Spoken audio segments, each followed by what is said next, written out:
Hello, ladies and gentlemen. Welcome back to Tour Life. You got Brody and Yuli here. We are not live tonight because two reasons. One, our producer Silas, he is on the West Coast right now with the Bogey Bros. And two, I've got a flight tonight, Yuli. I am headed up to Michigan for I believe it's AM Nationals or AM Worlds. AM Nationals, it's got to be. AM Nationals. No, it is AM Worlds, actually. Is it AM Worlds? Okay, I get confused sometimes between. There's so many different big events for amateurs, so I get confused. But before we get into tonight's podcast, which is going to be an absolute banger, lots of topics. We've got the Portland Open to recap. We've got Nate Sexton's cash streak, Kristin Tattar's dominance, Adam Hammy's back in the winner's circle. We've got to talk about the Estonia Open, what happened out there. And then some other questions from you guys as well that I want to get into. AM Nationals. AM Nationals. Before we get into that, though, we want to give a big thanks to our sponsor of Tour Life tonight, Double G Jerky. Today's episode is brought to you by Double G Jerky. They have tons of flavors to choose from, like hot boom sauce, garlic lover's dream, or smash cracked pepper. They offer 1-ounce bags, which are perfect for a player pack or to enjoy on the course. Every bag sold helps promote youth disc golf with the Double G Children's Foundation. They have been able to provide discs and baskets for inner city children and have donated thousands of dollars to families in need. They are also currently right now supporting the Bogey Bros West Coast Tour. If you haven't been paying attention to that, a lot of content coming out with them playing courses on the West Coast. It's been really cool to see. So go pick up some Double G Jerky and use code FOUNDATION for 10% off your order. Thanks again for Double G Jerky sponsoring this video. All right, first thing we want to address is the Maria Oliva situation, because obviously some things can get taken a little bit too far and out of hand on the social media side when things come up. We want to kind of just put that to rest, move forward. I think I said all I wanted to say about the situation, about we're just trying to get interesting guests on for the show. I think some people might be confused as to how that works. We're not really picking like random people to just have on the show. This isn't like an interview show where we're like, oh, let's just interview this person.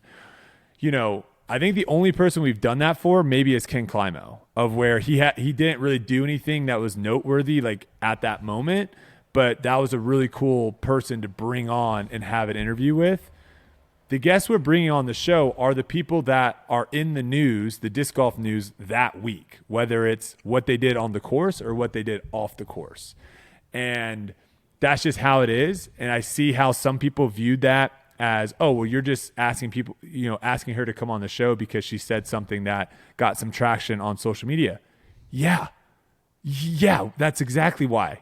So Yuli, did you want to say anything kind of on that topic? No, I just wanted to make sure that everybody knows that, like, we're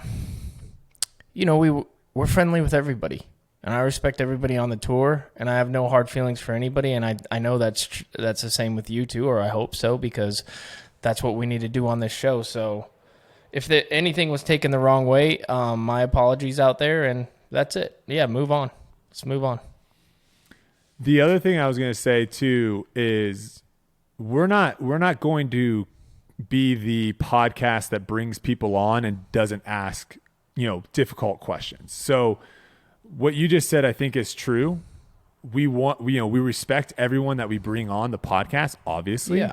But at the same token, we're not going to, be the podcast that just asks and hypes people up all the time. We're going to go dig in deep and ask questions that are really interesting to us. We don't want to be known for the podcast that just softball questions, right? So it kind of goes both ways. But yeah, we don't obviously want to scare anyone away, and I don't think we have. I mean, the majority of people we have asked have come on the podcast and have given great interviews, and it's been awesome. And we look to do that more in the future. And hopefully, hopefully we don't have this trend of people denying our request to come on the podcast because they saw that Maria got an ace and she got what you would consider the anti-Tour Life bump. getting the ace. Normally people, they'll come on a podcast, and then if they go out and like they win the next tournament or do well the next tournament, they'll be like, oh, they got the podcast bump. Hopefully we're not known for the anti-podcast bump, but shout out to her. She did get on SportsCenter, which is always awesome to see, disc golf make it on there. Not only but she went like ace, birdie, birdie, birdie to finish to make the cut, which is very, very impressive. Hats off to that. That's a great finish. The cut line, which is nuts. All right, Yules, do you want to recap kind of what went down for you over at the Portland Open, the first Elite Plus event of the year? Yeah. So I went into the tournament. I hadn't played it for 2 years. I'd played it. I've never played it. I went there. I practiced it 2 years ago, and then I didn't play the tournament because I thought it was too long. And that was at the beginning of when my shoulder started acting up. So I'm like, okay, I can't play this tournament. It's too long. And I told myself that I probably would never play it again. Now, then I heard that there was a redesign, 2 new courses. I only heard good things about the course that you guys played last year. And so that was like a big motivator for me to get back there. I actually still wasn't going to play it. Oh. And then last second decided to play. What made you change your mind? With the way that I was playing, honestly. I felt like I was trending, and it would have been a horrible time for me to take a weekend off, honestly. Because Beaver State, I played pretty good, and then I went to Washington, and I was playing pretty good, and I was like, okay, we're rolling. This would be silly for me to go home, take a weekend off, especially since it was Elite Series Plus, and I felt like my game was ready.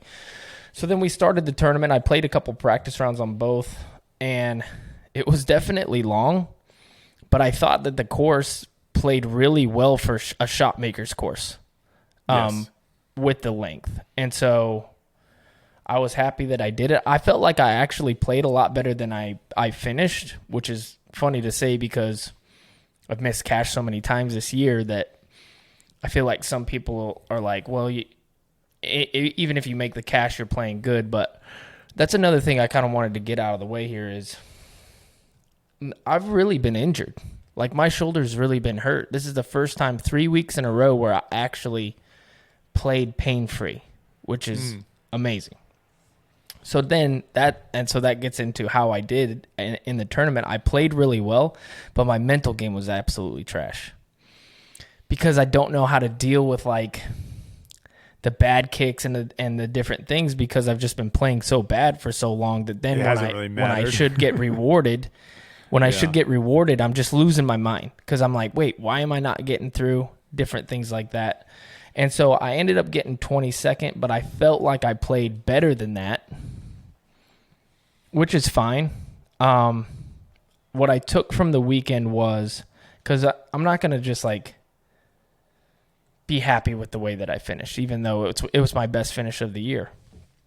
What I took away from it is I got to get better outside the circle putting because I'm learning that the way that these courses are designed, you're going to the distance is going to put you at 60 to 45 feet a lot with good shots.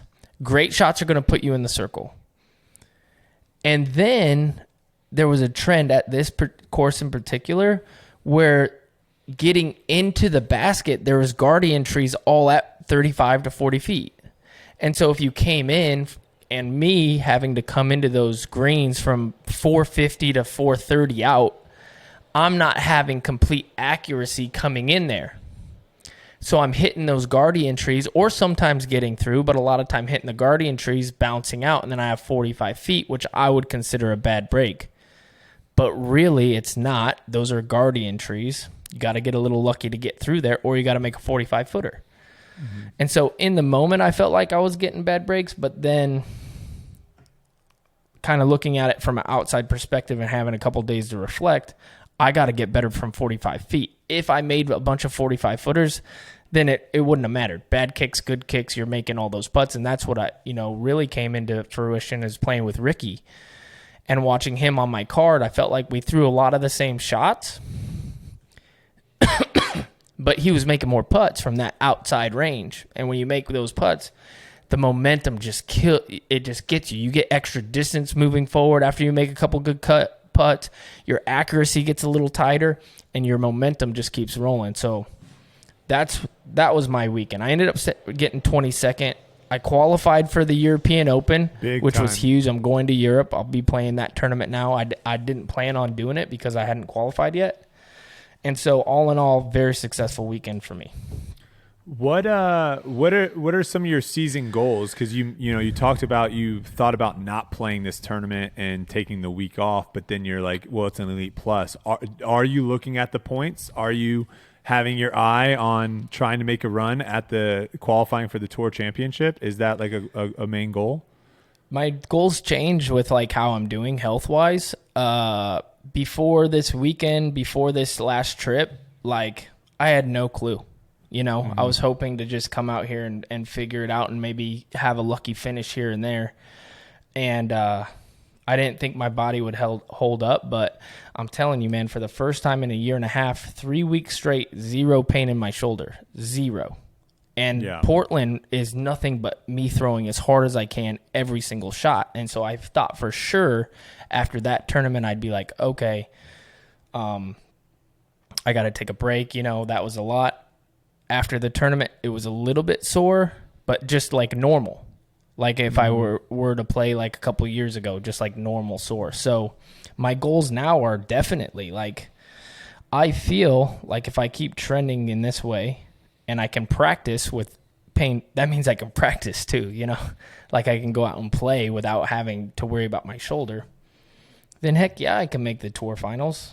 I can do all that stuff. I can compete for a win, You moved up 15 spots after getting 39.75 points. So you almost got, in that one event, you almost got half the points that you've had all season. So, if you continue this trend, and obviously too, as the season goes on, the players that, had some good finishes early on and kind of fade, they struggle because they start they're not dropping any events, but the people that didn't play well earlier and play well later, they'd start dropping those early events and picking up more points. So you can see some big swings. So anything's obviously possible too with another Elite Plus event. Getting into the European Open is a huge one too, because that's another 150 points on the table for that. So that's big. Really cool. My tournament was very interesting because I was in the same boat as you. I had yet to qualify for USDGC. I had yet to qualify for European Open. USDGC isn't as stressful, I would say, because as the season progresses, it gets easier and easier and easier because obviously it goes from, you have to basically get maybe a top 10, top 15 at the first event. And then later through the season, if you're getting a top 30, you're probably going to get a USDGC spot just because everyone else has gotten it. Now, it's a little bit trickier this year than last year and harder last year than the year before just because we now have so many players that just pop off. And all of a sudden, they just get a second or third and they get that USDGC spot. But that was European Open was a big stressful thing for me because I knew going into the Portland Open, I had 4 more chances. Portland Open, Idlewild, Preserve, and Des Moines. Those are the 4 events that are before the European Open. Unless you want to obviously go out there for the Monday qualifier, which would be insane to do. So that was very stressful going into it. And I kind of had an idea that if I was in a position to qualify for USDGC, that pretty much guaranteed that I was going to get the European Open as well. Yeah. So I had my eyes on that the entire week, essentially.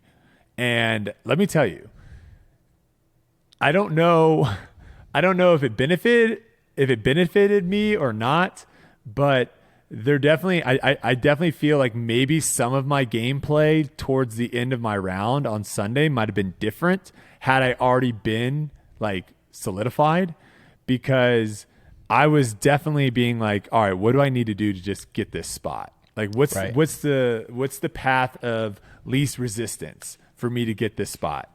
And going into hole 17, I threw a great drive, a great roller drive, missed the initial line of trees, but then caught the last tree out. and kind of jumped up, like rode up the tree and then fell on the other side to where I'm like, I don't have a run up. So that made my second shot on 17 very awkward. And at this point, I'm just like, I just need to get par, because at this point in time, Adam was the first USDGC spot. He pretty much had it solidified. I was the only one left on the course that was still in contention for a USDGC spot. Everyone else had finished. So I kind of saw what the numbers were. Essentially, all I needed to do was par out and I'd be completely fine. No problem. And so I'm thinking like, okay, let me just throw this upshot into the trees up there, get up and down, move on to 18. 18, I can play for par pretty easily, and then we're home free, right? I throw my second shot kind of like on a weird, run up. I had to go almost sideways because, again, the disc was like right behind a tree. It catches another tree. Now I'm like 200 feet away, which I'll talk a little bit about later. Did not get up and down from 200 feet. And now all of a sudden I've bogeyed. Now I'm in a position where if I bogey hole 18, I now am in a playoff for my European Open spot, which is the last thing I want to have happen. Hole 18 was playing very, very difficult. The wind continued to pick up throughout the day. So if you went out earlier in the day, you might not have had that bad of wind. When we went through hole 18, it was 15, 20 mile an hour gusts right to left. I can't remember who threw first. But their disc almost skipped OB left. And I was like, oh my gosh, this is terrifying. So I was like, my worst mistake right now is throwing this OB left. Just get this thing in bounds. So it flips up a little bit more than I thought. I actually threw your Yuli nuke there. It flipped up a little bit more than, I wanted it to, essentially. And I end up kind of near where Corey Ellis did on the right-hand side. So I'm right of the Mando. And now I've got this like sketchy looking shot between, like, it's a pretty big gap, but the problem is the gap's at like an angle. So it's not really that big of a gap from where I'm looking at it. And I'm essentially now throwing my forehand out over OB and having it like fade back inbounds. And, there was a part of me of being like, should I just like jump putt this and I'm like, what are you doing? The worst thing you could do right now is like do something so safe and out of your element to where you mess it up because it's just like not what you practiced, or just to the point of where you're making the hole a lot harder than it is. Get your machete, throw a forehand, get it in bounds. Threw it in bounds, threw my zone upshot a foot away from the basket, tapped in for birdie, made it by, ended up making it by 2 or 3 shots. I'm not sure, but my gosh, like the stress coming down, and yeah, obviously like if I par 17, I get top 10 instead of 11th, which would have been awesome. But to me, like my main focus was not on trying to get a top 10 there. My main focus was like, how do I solidify this USDGC spot and European Open spot? Yeah. And I think that just shows too, as disc golf develops and we have more of these like qualifiers and built-in things with tour points and tour cards and all this, it can make some really interesting storylines and also create some stressful situations for players, even when they're not necessarily outside the chance of winning the tournament. So that was kind of how I finished. First time ever on tour with back-to-back top 15 finishes for me. Stat Mando threw that stat out there. I thought that was kind of that made me feel good because obviously my beginning of my season was pretty rocky. My big hole in my game, you talked about C2 putting. My big hole in my game this week was upshots less than 250 feet. I didn't get up and down 8 times from inside of 250 feet. Where would that have put you? I lost by 9. Okay. So you would have been battling. Yeah. And these aren't, we're not talking about, if you watch the course, we're not talking about like, well, yeah, you're like in the woods and you're scrambling and obviously you're not going to get, no, we're talking about like, I'm in the fairway 215 feet away from the basket and I throw it to like 40 feet and I miss the putt. This actually happened on hole 2 of my tournament. I birdied the first hole. Second hole, I throw roller, go OB right. I'm like 180 feet away. I just juice it like 50 long behind a tree, miss the putt, double bogey. And I'm just like, what am I doing? But like you, I was throwing the disc really, really well. I was 5th in fairway hits, 5th in parked, and 3rd in OB rate. So I was hitting my lines confidently off the tee, backhand and forehand. And, we'll go a little bit more later into like the actual course. But I thought this course suits my game the most because it required so many different types of shots. You weren't throwing the same shot on every tee pad. And if you had the ability of throwing a backhand, a forehand, a roller, then it allowed you to throw the best shot for that hole versus forcing a shot because you don't have the ability to throw the other one. So I thought the course obviously played to some of my strengths.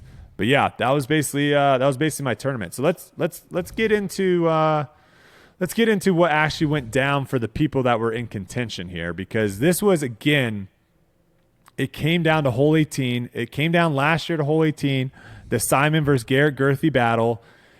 We know how that ended up with Garrett kind of flubbing his upshot forehand essentially and going OB and I wouldn't say handing it to Simon, but essentially Simon was able to just kind of coast in on 18 to get the win.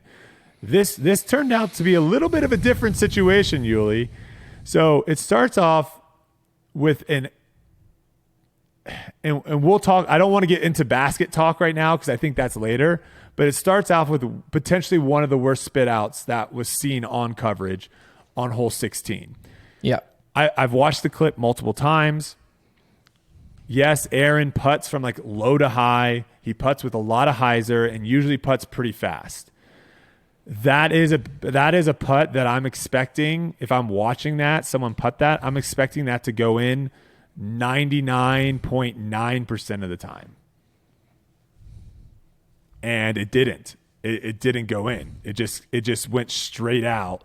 And at that point in time, Adam Hamy's made a big putt on 16 to take a one-shot lead, and now Aaron Gossage, Corey Ellis are tied in second, one back. They go into hole 17. Adam throws a good roller, clips the tree, doesn't get through.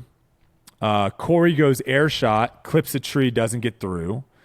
And then Gossage has been throwing this like, I think it's like a pretty understable, like neutral, I guess you could say, like nuke roller on that hole. And he goes through the left gap and he's essentially trying to get as much distance as possible and then finish a little bit to the right, because there is a little gap on the right-hand side that you can play into the green out wide. And you don't have to go through all the mess of trees on the left.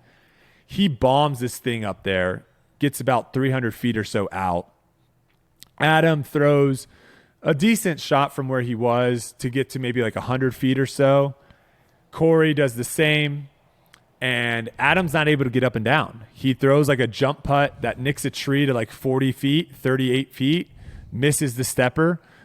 Gooseman steps up, bangs the putt right after missing. Like, what goes in your head, Yuli, after a terrible spit out? Is that something that you're able to just completely shut off in your next putt, or is that something that is like in your head?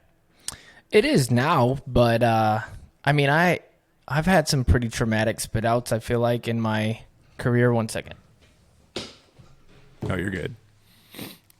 So Goose basically, after having a putt that I would say he thought was pretty confidently going in the basket, misses, steps up to hole 17 with essentially the same distance, 25 feet, 20 feet or so.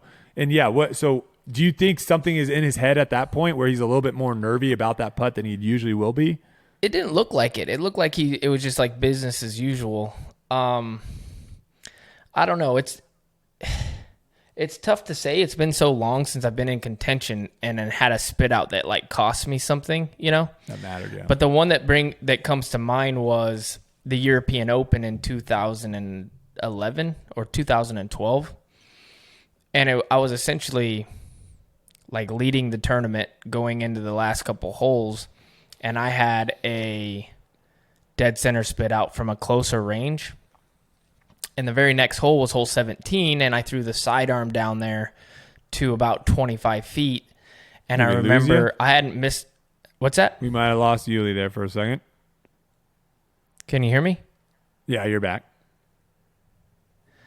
So I go into hole 17 after having the spit out, and I threw it down. Do you know hole 7? You've played the European Open, right? Yeah, 17 is very tricky, par 3. Yeah. So I threw sidearm down there to about 25 feet, and I had a crazy headwind. And for the first time the whole tournament, I questioned my putt because I'm like, I don't want to jam this because what if it spits out and rolls OB or something? So you changed I airballed it left. Like I took speed off the putt. It wasn't my regular putt, and I just airballed it left, and it cost me a major championship. I ended up losing on hole 18 to Dave Feldberg. Wow. With that though, since then, spit outs really don't mean much to me. Like when that happens, I just kind of get past it and I just keep to my same stroke. But it took like that traumatic experience to be like, you know, it cost me a major championship to be like, okay, it doesn't matter. Like putt your putt. Play through it. What happens. And that's what it looked like he did. I mean, he didn't look like he changed his putt much at all on that.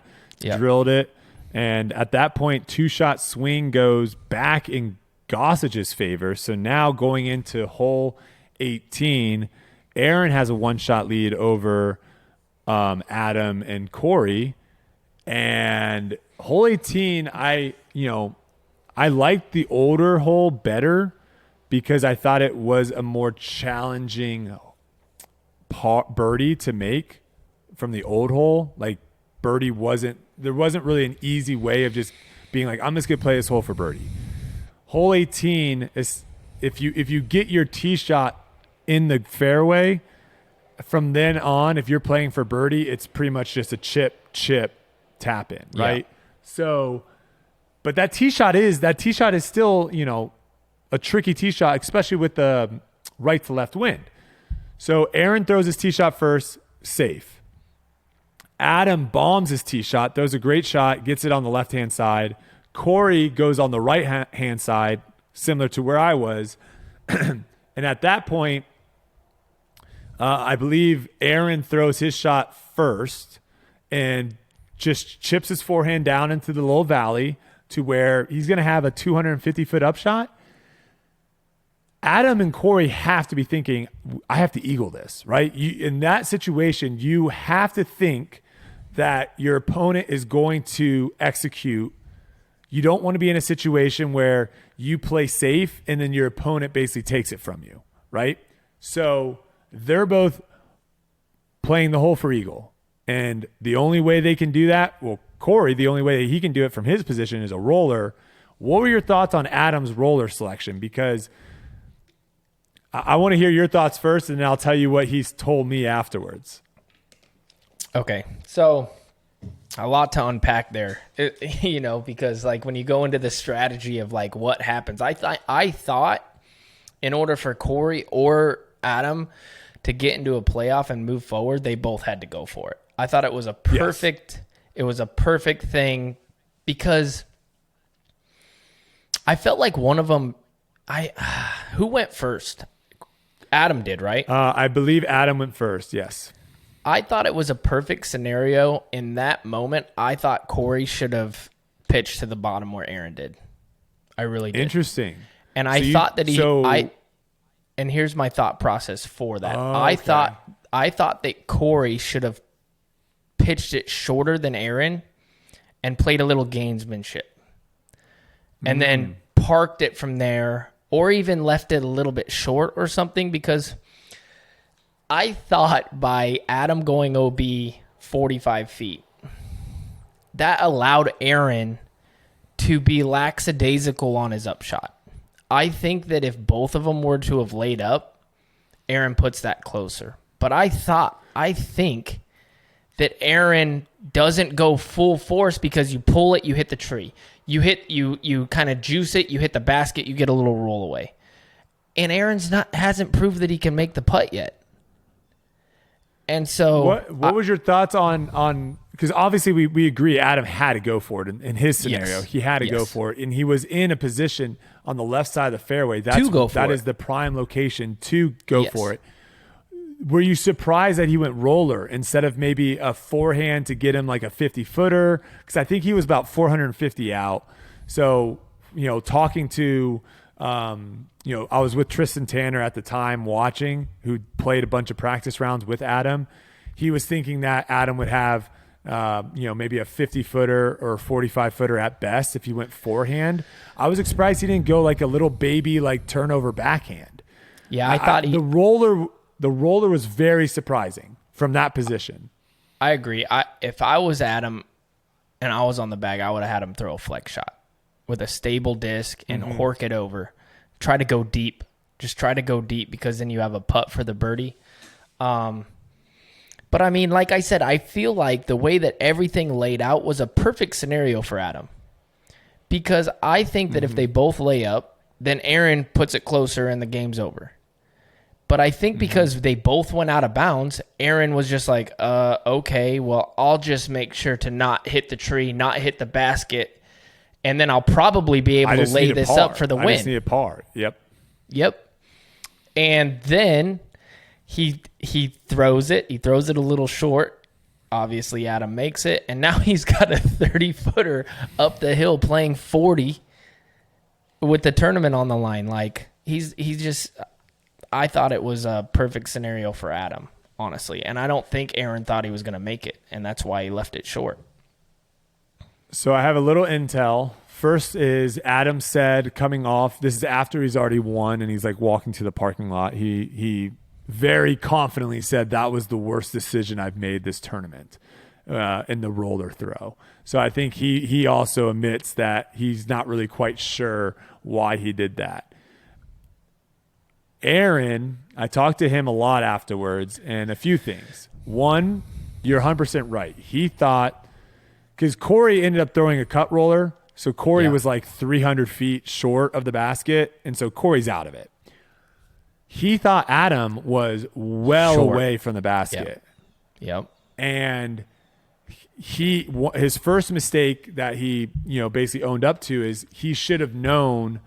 He should have confirmed where Adam was before he threw his shot. Yeah. They didn't confirm Adam's location of where he was going to take it. And I think Aaron was just ready to go and just, obviously you got all those nerves and whatever. He now looks back and is like, I probably should have 100% confirmed where are you taking this, and been like, oh, you're only 45 feet? Okay. Yep. He went forehand on that upshot instead of backhand. The backhand is 100% the play there if you're trying to birdie the hole. You have that tree kind of in front that gives you that low ceiling. The backhand, you can push the hyzer around to the right. He didn't want to throw backhand because he was nervous of going deep. He thought his only chance of going OB was throwing the backhand. Yes. Where he could just throw the forehand under the tree, and that was a much safer play. So similar to kind of what you were talking about. If you could go back in time, he would obviously throw the backhand now. It's just fascinating how all that stuff, though, you don't really see that on the course, again, because we don't have the caddies that players are talking to. We don't have the mics there to hear kind of any conversation if they do have it. So we're all kind of speculating at the time, like why people are doing what they are doing. Adam thought also after he threw the roller, Adam thought he lost. He fell to the ground, sat on the ground, kind of held his head down low. He kind of thought it was over. I think he got a little rejuvenated once he saw Aaron's upshot to like 30 feet. And then once he went up there and was like, wait, my spot's only 45 feet. Oh my gosh, if I make this putt, I could be in this thing. Yeah. Obviously he jams the putt, which let's just talk real quick. Adam's putting was very good down the final stretch. He ended up making a step putt on hole 9, a step putt on hole 12 to keep his 6 birdie streak going, like right in that middle section. He made a big one on 16 to take the lead after Gossage missed his putt, and then drains the one on 18. So an incredible performance putting wise in the final day. And then, obviously Aaron steps up to that putt, and I mean, my take on it was that is a nervy putt. That's what that putt looked like. Like, it didn't come out crisp. It never got above the basket. It looked very nervy. It looked like almost he had thought he had won it, and then when Adam made it, I don't think he was ready to step up to have to make that putt. For sure. And he ends up bouncing it off the banister, or what do we call that? The no, what are we calling that thing? Is there an actual name for the elevated baskets? I call them high rises, but I don't know what they call them. Well, he bangs it off the high rise. They go into a playoff. I was really hoping the playoff was going to be hole 18 again. Like, I would have loved to see 18, and then if they tie, maybe go 17, then 18 again. They ended up going to 1. The reason why I didn't really like the playoff structure was they were going to do 1, 2, and 3. 2 and 3, like I do not like par threes. I've said this multiple times. I do not like par threes deciding a tournament. I don't. Yeah. I don't think you throw one good shot and the other person throws one okay shot and then the tournament's over. I'm happy that it got ended on hole 1 and not hole 2, because that would have just been like a huge bummer of a hole to finish it. But I was watching it live, Yuli. I thought Adam lost it as soon as he threw his tee shot. I thought it was over. No, I did not think that thing was coming back in bounds. He got perfect skip off the cart path. Yeah. Wow. I thought for sure it was still going to be Aaron's tournament, just because the sidearm combo going into that hole, and then seeing that to start the tournament off, Adam was going back in was mind blowing to me because of how good his sidearm is. He can just chuck the sidearm over that bunker, get up and down with his glow zone. I mean, I felt like that hole played pretty easy if you had that. And I was throwing like my tee shot to where they throw, like Aaron throws his sidearm to. Mm-hmm. And then it was an easy sidearm for me. There. Yeah, easy sidearm for me going. The green sets up perfectly. It doesn't matter if it's a driver or a zone or whatever. It sets up really well to accept a forehand into that green. And so it's just 100% speed control, right? You just have to land 30 feet short, because if you land it by the basket, it's OB. Yeah. And so, when I saw Adam throwing backhand, I thought it was over anyway, just because it's such a nervy tee shot, left to right wind. You don't, like, I saw so many people throw the backhand, go out of bounds deep, go out of bounds right, go into those trees, not get up and down. But it ended up getting into a spot where then he threw, like, a really great standstill backhand, and I thought it was over right there, because that's not like his strong suit at all. It's nobody's strong suit. Maybe if it's like a Calvin or something from that spot, I might feel a little more comfortable, but a patent pending putter throw into that green, I thought it was done right there. And then I was surprised that Aaron didn't go sidearm again into that. And I know why. It's because he was a little left and he didn't want to hang it out over the out of bounds, and there's the tree limbs and all of that stuff. But I really thought Aaron overthought everything in this tournament, and that's why he lost the tournament. I saw Adam just going for it, and that's why he won. He just went for it. He didn't change his game plan. He's full sended it. He made his putts, and I saw Aaron second-guessing himself a lot, trying to do it the right way, per se, and that's not how you win tournaments, I don't think. Yeah, so Adam takes it down.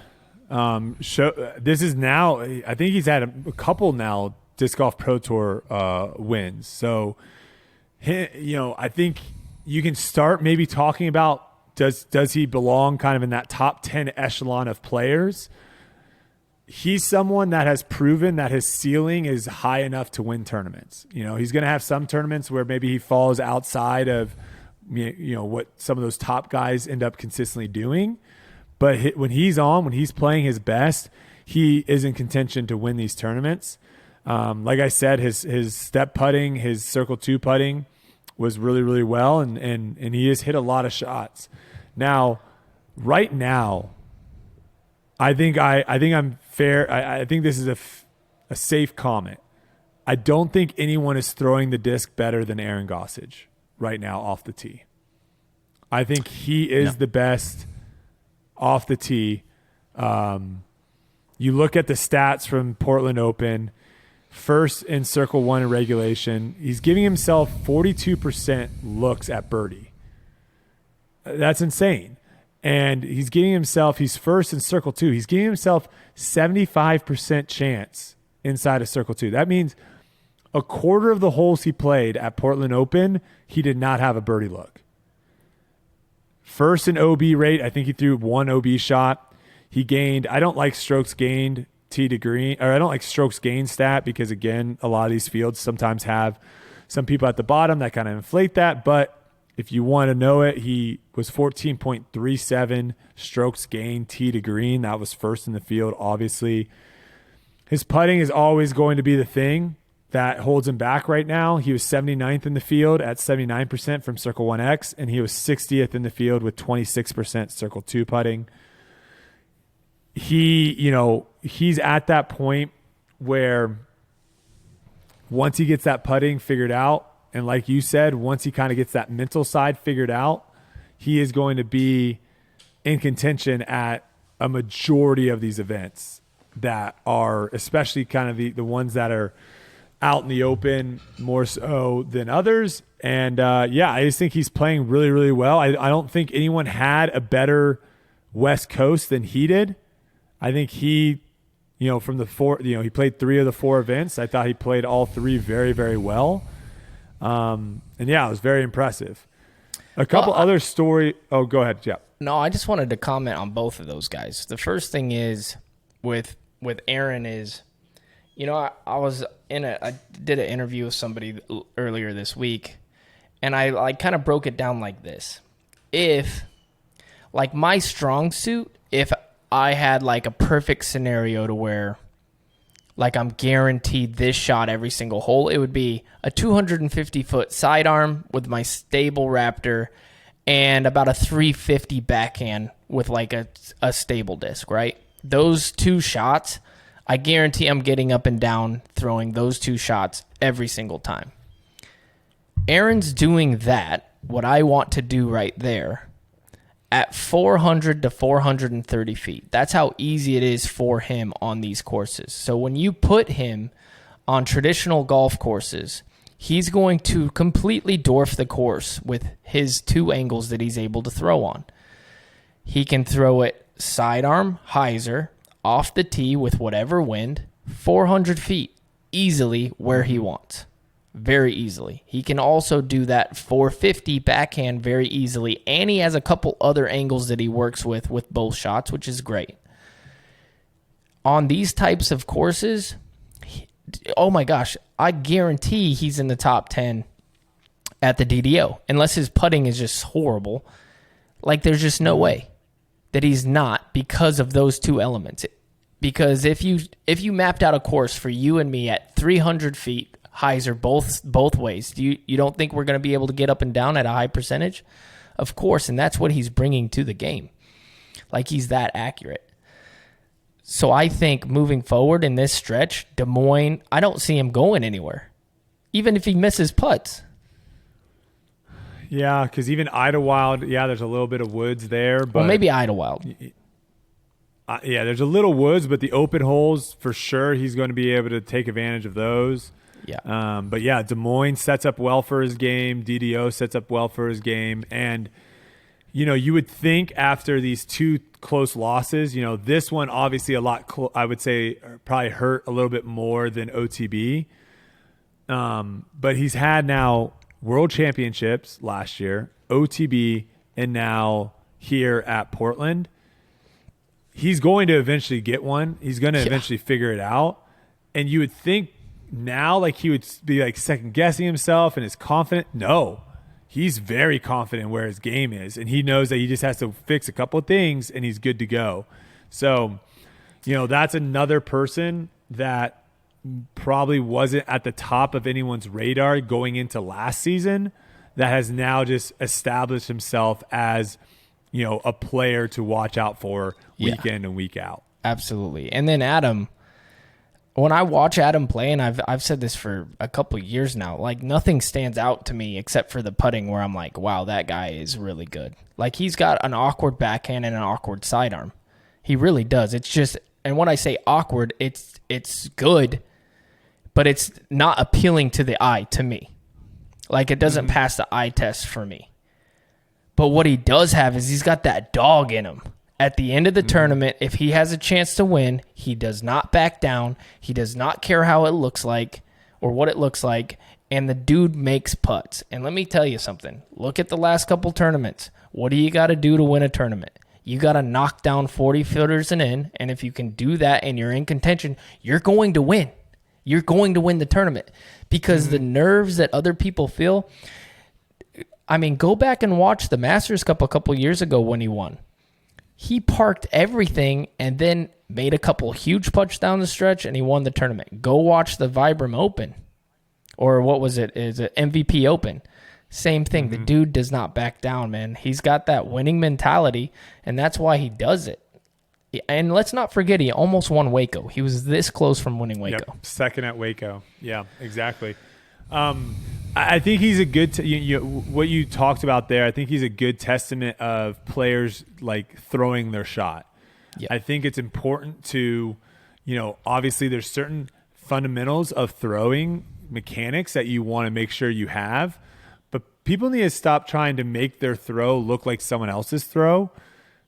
Figure it out what works for you and then get really freaking good at that, and then maybe tweak some things here and there. But I think too many people get stuck up on form and how it looks. And I think it probably, this is more on the amateur side of things. I think it's limiting a lot of players because you look at the guys at the top, not everyone looks the same. Not everyone's throwing. They're all vastly different. So, okay, a couple more names I want to shout out. Obviously, Corey Ellis. He's another guy. I think he kind of went a little bit under the radar here because of the craziness that went down between Adam and Aaron going into the playoff. But let's not forget, Deglo last year, he lost in a playoff to Calvin. And then MVP, he lost into, not a playoff, but he essentially lost on the 18th hole to Simon. He's also someone that has been right there at winning a big event, hasn't able to pull it off, but his game is also someone that you can't count out. His little 2-step, 3-step run up, bombing backhands, and then again, kind of what you're talking about, C2 putting. If you're not going to putt well from C2, then you have to throw the disc better than anyone like Aaron, because you look at kind of the guys in the top 10. These guys are all really freaking good putters. All these people are really good. So Corey, not obviously the finish he wanted there, but another good. Who do you got? I'm going to give you 3 names, and who do you got winning their first tournament before each other? Do you have Aaron, AB, or Corey Ellis winning first? Oh man, that's a good. I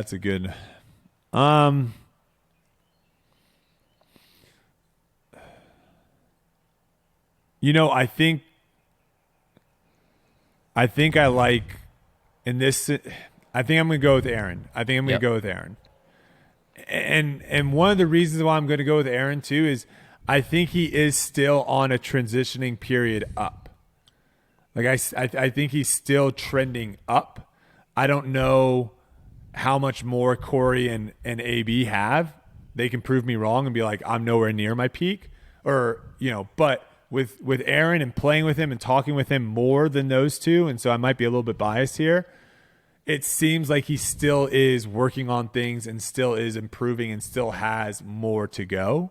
So I would think he would have the best chance. Obviously, I could be completely wrong, but that's an interesting one. Those 3 guys, they've been in the mix so many times, and haven't been able to pull one out. So that someone remind us, whenever one of those three guys wins, that I was either right or wrong. Here's the other thing too.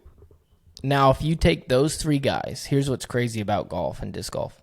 You take those three guys, would you expect Adam to win another one or those three to win one before him? Because before this tournament, you would have picked all three of those guys to win before Adam.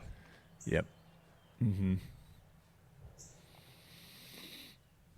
Gosh, that's a good question too. I honestly would probably pick, it might be crazy, I would probably pick one of those three just because it feels like they're going to be in contention more often than Adam is. Adam's been in contention a few times this year. Those guys, if you add all three of them up, it's probably triple what Adam has. So you would say the odds point to those three, but you never know. Like this win also could just elevate Adam's game going into DDO, which I don't know if he's actually playing. A bunch of pros actually aren't playing DDO, but it'll be interesting.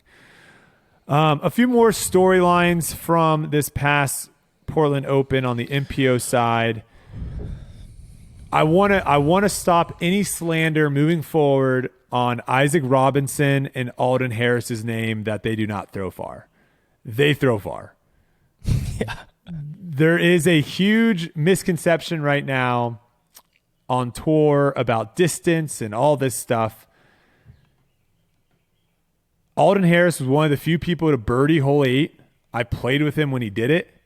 He just threw, it didn't even look like he threw like a crazy max distance shot. The hole 8 on West, the 635-foot downhill par 3. He threw it to like 35 feet. And then Aaron played with Isaac and was just like, anyone that says Isaac doesn't throw far, they're an idiot. He throws far. So we need to stop all sorts of slander. Also, Isaac, I think, is solidifying himself as maybe a top 3 player on tour right now. He might be able to get in that top 3. I mean, he was kind of sneaky in it going into the stretch. He ended up, I think he had a birdie out starting from hole 14. He didn't get a birdie on 16 or 17, so he ended up not making it into the playoff. But he's been sneaky good on even tournaments where he's not in contention. I don't know why people are saying that he's sneaky good. He's been good all year. Especially, I mean, he won the only major. And then the very next tournament. I don't know. Maybe he's not like flash. Maybe he's not like flashy enough for people to get them going or something. What was the tournament after the major? What did we play? We went Champions Cup to Jonesboro. He was in it at Jonesboro. I think he's been at almost every tournament. Yeah. He's so good. He's so good. Like his backhand game is so impressive. Mm-hmm. James Proctor, not surprised to see him get a top 5. He's obviously been playing really well this season. Alden Harris. James Proctor, you know what? That's another one to add into the list of the Corey Ellis, AB, and Aaron Gossage. Like he's due for one too, right? Like he's been in the mix a few times this season. Calvin would probably tell you he had an off tournament because round, I think it was 3. Heard he hurt his ends back. up shooting a 65. Oh, you think? Oh, yeah, he did say, and he did have an Instagram post talking about he was going to like take some time off for his back. I don't know if that's what caused him to putt poorly. He was telling me before the round on Sunday that he had like one of the worst putting performances in round 3. He ended up besting his round 4 by 8 shots. He shot 8 shots better on round 4 than he did round 3.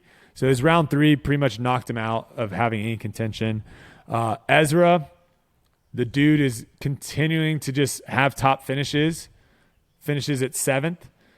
Ricky with a nice finish here, top 10 for Ricky. T9. Also, Gannon Burr after... Is Gannon Burr...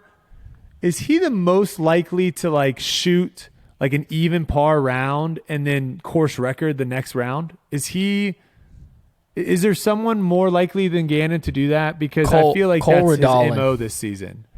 Cole Redolin, that's a good one too. I mean, these guys, they go out and they'll shoot like a +1, +2, and then the next day they shoot like course record -13. He shot 64 round 1, 54 round 2. Finishing with a nice top 10 though after, I don't know, he was like in 60th or 70th after round 1, I think. So fought his way up there. Myself, AB, and James Conrad with 11th. And then another Carter Airhearns, another good finish from the 15-year-old. Top 15. Also qualifying for USCGC as well this event. So you'll be seeing him there, which is a course too that I think suits him well. So really cool to see from the kid. Simon didn't have the, obviously I'm sure he wanted to defend his title here. Did not have the greatest of finishes, finishing at T17. He did have like a debacle, I think, on round 2 or something where he ended up like triple bogeying a hole when he probably shouldn't have. I think he like abandoned his lie. I don't know if you saw that, but not the tournament for him. Good turn from Ty Love, a name that you don't really hear that often. Got to play with him 2 rounds. He eagled hole 8, the little par 4 downhill on East. He eagled it both days, throwing it into the circle, I think, both days. Wow. Dude's got a lot of game. So that's a name that you might not know, but be on the lookout. Young kid, Ty Love, really impressive. Then at 22nd, we have Cole, Bradley Williams, yourself, Yuli, and Ezra Robinson. And then some names that I would say maybe surprised some people that didn't necessarily have the greatest finishes. Drew Gibson, I would have thought Drew would have had a much better tournament.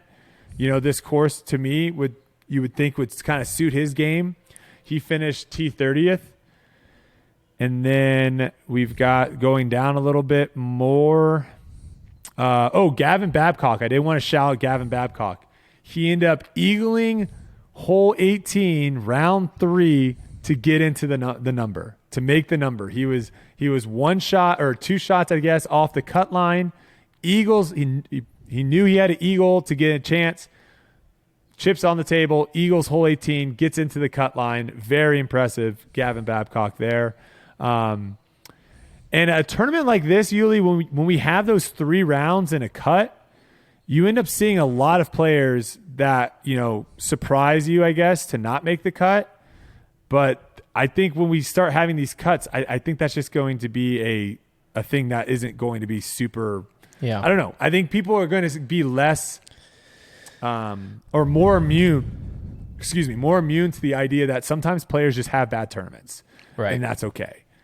There doesn't have to be an excuse. I think disc golfers, and I think a lot of that might be pushed from the actual pros themselves. A lot of times you'll see pros on Instagram, Twitter, whatever, making excuses of why they did poorly. And I think a lot of times fans just kind of back that. It's okay to just have an off tournament and just be like, you know what? I didn't putt that well. I didn't throw the disc that well, whatever. And I think it's going to be more and more common moving forward. Did you see Adam's tee shot or his putt from the tree? Did you see that? Yes. What were your thoughts on that? I loved it. I thought that was awesome. Well, first of all, when I was doing commentary, I said, are we just going to look past the fact that we just saw the worst putt ever putted on coverage? Like the fact that he threw it into the middle of the biggest tree in the forest. That was hilarious to me. But then he catches a great break. It rolls to the other side, and then he's able to go over there and putt it in. I mean, I thought it was kind of a funny moment for sure. It was a good putt, though. It was. See, I'm okay. I'm okay with stuff like that. It's like when we're playing on top of picnic benches or like trash cans. That's when I think it kind of looks a little goofy. But stuff like that, I think that's sweet. I think that makes disc golf. I think moments like that kind of can make it separate from some other sports. That we get to play outside. Let's utilize that and take advantage of it. A couple other topics on this before we switch over to FPO. Was that the biggest crowd of the year so far? I think so. There was a lot of people there. A lot of people there on hole 18 coming down the stretch. Hey, let's give a shout out to nature for showing up the last 3 weeks on tour and giving us the best weather that I've ever seen on that swing. It was incredible. It's been lovely. With how poor our weather was to start the season, it was a very nice change of pace. That is one thing that we don't. You're right. You know what? I think we only bring up nature when it's bad. Yeah. So hats off to you, Yuli, to shout out nature when it's good, because sometimes we only look at the bad things. We never actually appreciate the good things. So more people are going to come out too. You're right. Yeah, the crowd. Maybe that has to do with it too. But I thought the crowds were massive. I played later in the day every round, so I was able to kind of see some of the crowds going out ahead of me. And, there was multiple groups that had 30 plus people watching. It wasn't just lead card. It wasn't just chase card. There was multiple groups going out there, 30 to 50 people watching. Awesome. One thing I would say that these courses do lack, they don't really have any spots for fans to like post up and watch. There wasn't really a hole that had, when you come to this hole, you can expect an additional 50 or 70 people chilling, watching that hole. Yeah. That would be the only thing I didn't see. Everyone basically was just walking with groups or posted up at hole 1/18. There wasn't another hole on either course that really had that many people posted up watching. Okay. We got to talk about Eagle. Eagle withdrawals after shooting 2 over in the first round. I got word from Seth that sounded like he tweaked his shoulder. His shoulder popped out, something along those lines, but it wasn't like from throwing. I think it was picking up his bag or like readjusting or trying to grab something out of his bag. It basically just messed up or got re-injured then. He took to Instagram to make a post, and this is what he said. It pains me to have to make this decision, but I'm withdrawing from the Portland Open. After yesterday's round, I re-injured my shoulder and will be taking time off for a few weeks. I already have an appointment with an orthopedic doctor to get a new evaluation on the state of my shoulder and formulate a new plan going forward. I'm all too familiar with this situation, has happened times before. I'll take 2 to 3 weeks for me to get back into playing form, so I'm hopeful to be back at the DMC, but I also won't be hasty. I didn't want to have to make this post, but I want to be transparent. This has been a long journey with my shoulder issues, but I will preserve and come out on top. First thing, I am never going to tell someone what they should do with their injuries. I had to go through this most of my later career, I guess you could say, in Ultimate. And the worst thing is having people tell you you're doing something wrong. You should be doing this. So I'm never going to do that. However, I'm always going to push for players to do whatever is like on the safe side of things. So if the doctor says 4 to 6 weeks, let's do the 6 weeks, right? I'm always on the side of like, and I said this at the beginning of the season, the trajectory that disc golf has been kind of going over the last couple of years, it is probably so difficult, and we saw it with Ricky, so difficult for these top pros to sit at home and not play in these events. But I think for their sake and for everyone's sake, I think all we want is for them to come back when they're healthy and don't come back too soon. That's the only advice I ever will give, is just don't come back too soon.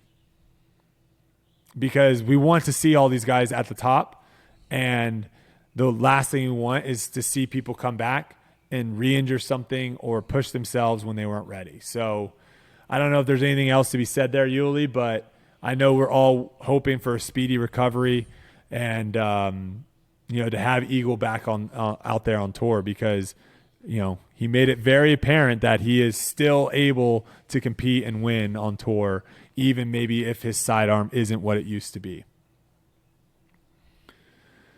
All right, Nate Sexton.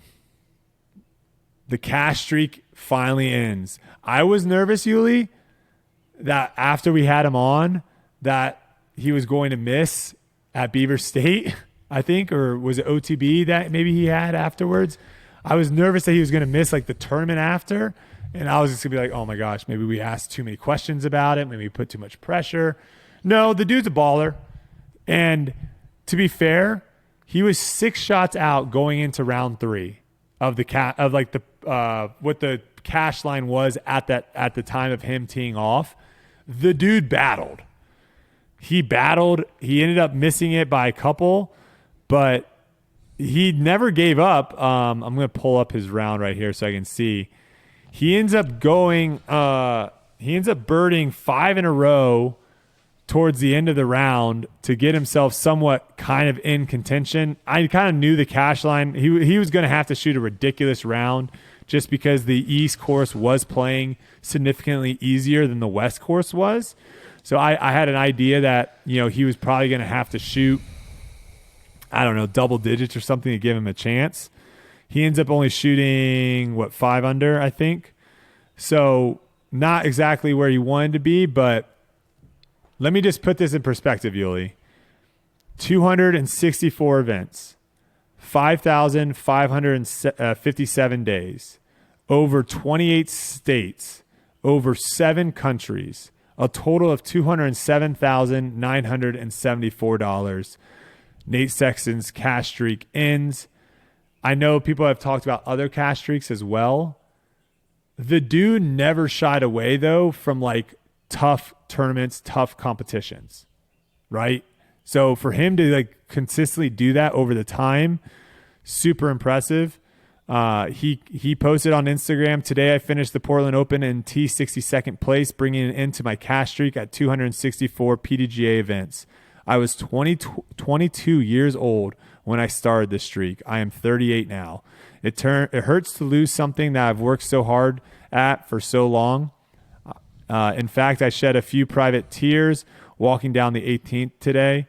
Looking back, this streak is one of my proudest accomplishments as an athlete. It means that for over 15 years, I never finished outside the top 40 in any tournament I played.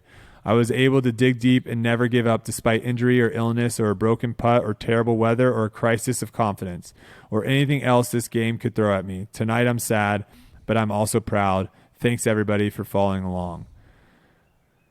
Wow. The dude's resilient, man. The dude's resilient. I don't think I've ever met anybody like him in disc golf. I really don't.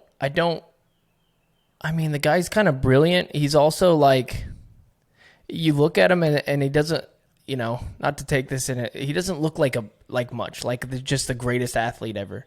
You know what I mean? Mm-hmm. And so he comes across with like this kind of soft demeanor of like a well-spoken man who's just nice to everybody. But in order to have a streak like that, like you got to have some sort of competitive edge, which he does have. Like the guy wants to beat you. He's one of the most competitive people that I've ever met, and I don't think that comes across a lot in like the social media. He's like inwardly competitive. Yes. And I think in golf, I think in golf that is one of the toughest things to do. Cause like for me in sports in general, like I'm outwardly competitive. Like I want to beat you. I don't care what it is, what's going on. I think that he's competitive with himself, which is a perfect mold for golf because he's out there competing against the course, probably not us. You know what I mean? And it probably made it a lot easier for him to have a streak like that. And then he's like one of those guys who just sticks to his game, doesn't listen to the noise, gets birdies the way that he gets birdies. Brilliant golfer to be able to pick apart all kinds of different courses and how, 7 different countries and 28 different states to have that sort of consistency. And he's a winner. Like he's a U.S. champion. And then to say that you're a U.S. champion when you think about like Winthrop and what it takes to win out there, like it's just Sexton golf, man. And for him to get it done at every single level, plus the cash streak, all that stuff, man. I mean, he's a legend of the game. He's going to remain so. Hall of Famer. Yep. Very impressive stuff. That leaves now Joel Freeman now holds the longest active cash streak at 54 events for elite and major events. That stat was brought up by Statmando. who Statmando might be. I don't know if he's currently hired by the Disc Golf Pro Tour, but they need to do something where like he's dishing stats to them during live broadcasting, because he definitely comes up with some good ones. So look out for Joel Freeman. 54 is the current number. All right, let's switch over to FPO. Not nearly as exciting finish on the FPO side. Kristin Tattar, I think it's fair to say, is just absolutely head and shoulders above the rest of the field right now. And we're at a point in time where I think, you know, the best analogy I have is she is that generational player that pulls everyone else up. If Kristin Tattar wasn't on tour right now, there would be a whole bunch of different players that would have won this year and probably think to themselves like, oh, I'm good. Like I can win with what I have currently. Her dominance right now is forcing the hands of everyone in the FPO field to look at their game, to look at what they're doing, and to figure out what can I do better. And I think she is going to have a huge impact over the next few years of the growth of the FPO field and the depth of the FPO field of just players. You know, if you are a competitive person, it sucks to lose. Trust me. I have lost every single Disc Golf Pro Tour event I have entered. It doesn't feel any better. I am doing everything I can possibly do to get to the point of where that doesn't happen. If you have that same competitive edge, you are also going to be doing the same exact thing. And so that means if you don't have a forehand, you're going to start working on your forehand. If you don't have a good circle 2 putt, you're going to start working on that. You're going to do all the things necessary to pick and elevate your game. Because the thing is, too, Yuli, she can show up to a tournament and not even play well and win. Yeah. That's how much better she is than everyone. Yeah. I watched a lot of the final day. She missed 4 putts inside a circle on the final Sunday. If you're in contention and you miss 4 circle 1 putts, you're not winning the tournament most of the time. You are getting past. She doesn't need to have a great performance to win these tournaments. You know, she ended up winning by 4 shots over Sai. And I would say she probably had like her B+ game this week. But I mean, it's going to be so difficult for anyone to beat her this year moving forward. Like she has to play bad and you have to play incredible for you to beat her. Yeah. And that's just what has to happen. How is she from coming from behind, I wonder? I'm just curious. Someone did look up that. I don't think it's good. I actually don't think if she doesn't have the lead going into the final, I don't think she has a good record of coming back. Right. And that would be the one thing that I would say to the FPO field is if I see any sort of weakness with Kristin, it is get a lead and hold the lead, because that's the only way you're going to beat her. Because I feel like she's one of those front runners to where she knows what to do, and then at the end she can be lackadaisical and be, don't really matter, I have a strong hold on this tournament. And I feel like if, from what I've seen, somebody else has the lead, that's your only shot, really. Yeah. Just get out early. Let's talk about Sai coming second place here.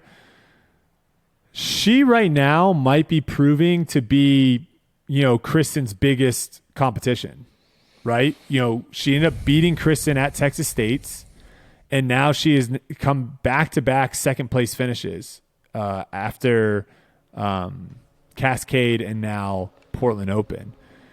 Her game, she's also just really fun to watch. I think she's one of those players that's a little bit more, you know, Kristin's a little bit more reserved when it comes to her playing, and you know, if she makes a big putt or throws a good shot, she's a little bit more reserved, where Sai is a little bit more amped up energy wise. You know, we had her on the podcast. It's pretty easy to see that she has a pretty, you know, loud, I don't know if loud personality is the right word, but she's not afraid to show her emotions on the course.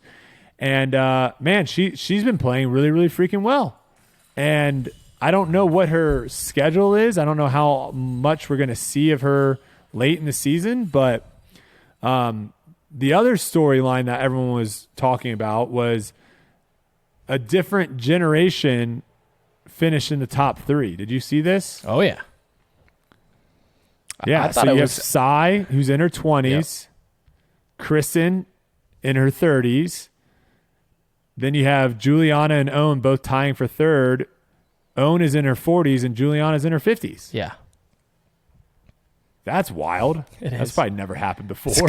I don't think it has. I mean, honestly, the storyline that I was watching Juliana. I was watching her the whole tournament because I felt like Kristin was going to win and Sai was going to take second. I really felt that way the whole time. And then, the story to me that was kind of getting pushed over the live broadcast was if Juliana got top 3, she would get her tour card for the next season. And that's nuts. And so, watching her kind of make these putts off the tee, she was so good. She missed a few putts, but she putted better than she normally does. And I don't know. I love stories like that in sports where a big time underdog, we just saw that like on the PGA Tour with that PGA Pro who made it in the US Open and then, got a little exemption to the Byron Nelson tournament and stuff. I just love those stories of like the underdog. And she really is an underdog. She is a 6-time world champion or a 5-time world champion. But I mean, she's 50 years old competing against Kristin Tattar. That's crazy. Yeah, and we've kind of seen what happened, like on the MPO side, right? We've seen the elevation of these younger players getting into the mix, and maybe some players that were super competitive in their 20s aren't nearly as competitive anymore in their 30s. She is just as competitive in her 50s. Yeah, that is nuts. That is. Yeah. I mean, that is absolutely nutty, and also, for the talk on the FPO side, because obviously there was a lot of talk about the course being too long and too demanding, you've got Juliana Korver and Owen Scoggins. I know Owen for sure doesn't throw that far. I can't imagine Juliana throws that far in her 50s, right? No, like if those two are getting top 3, girls. maybe distance isn't all that important. Obviously it's an advantage.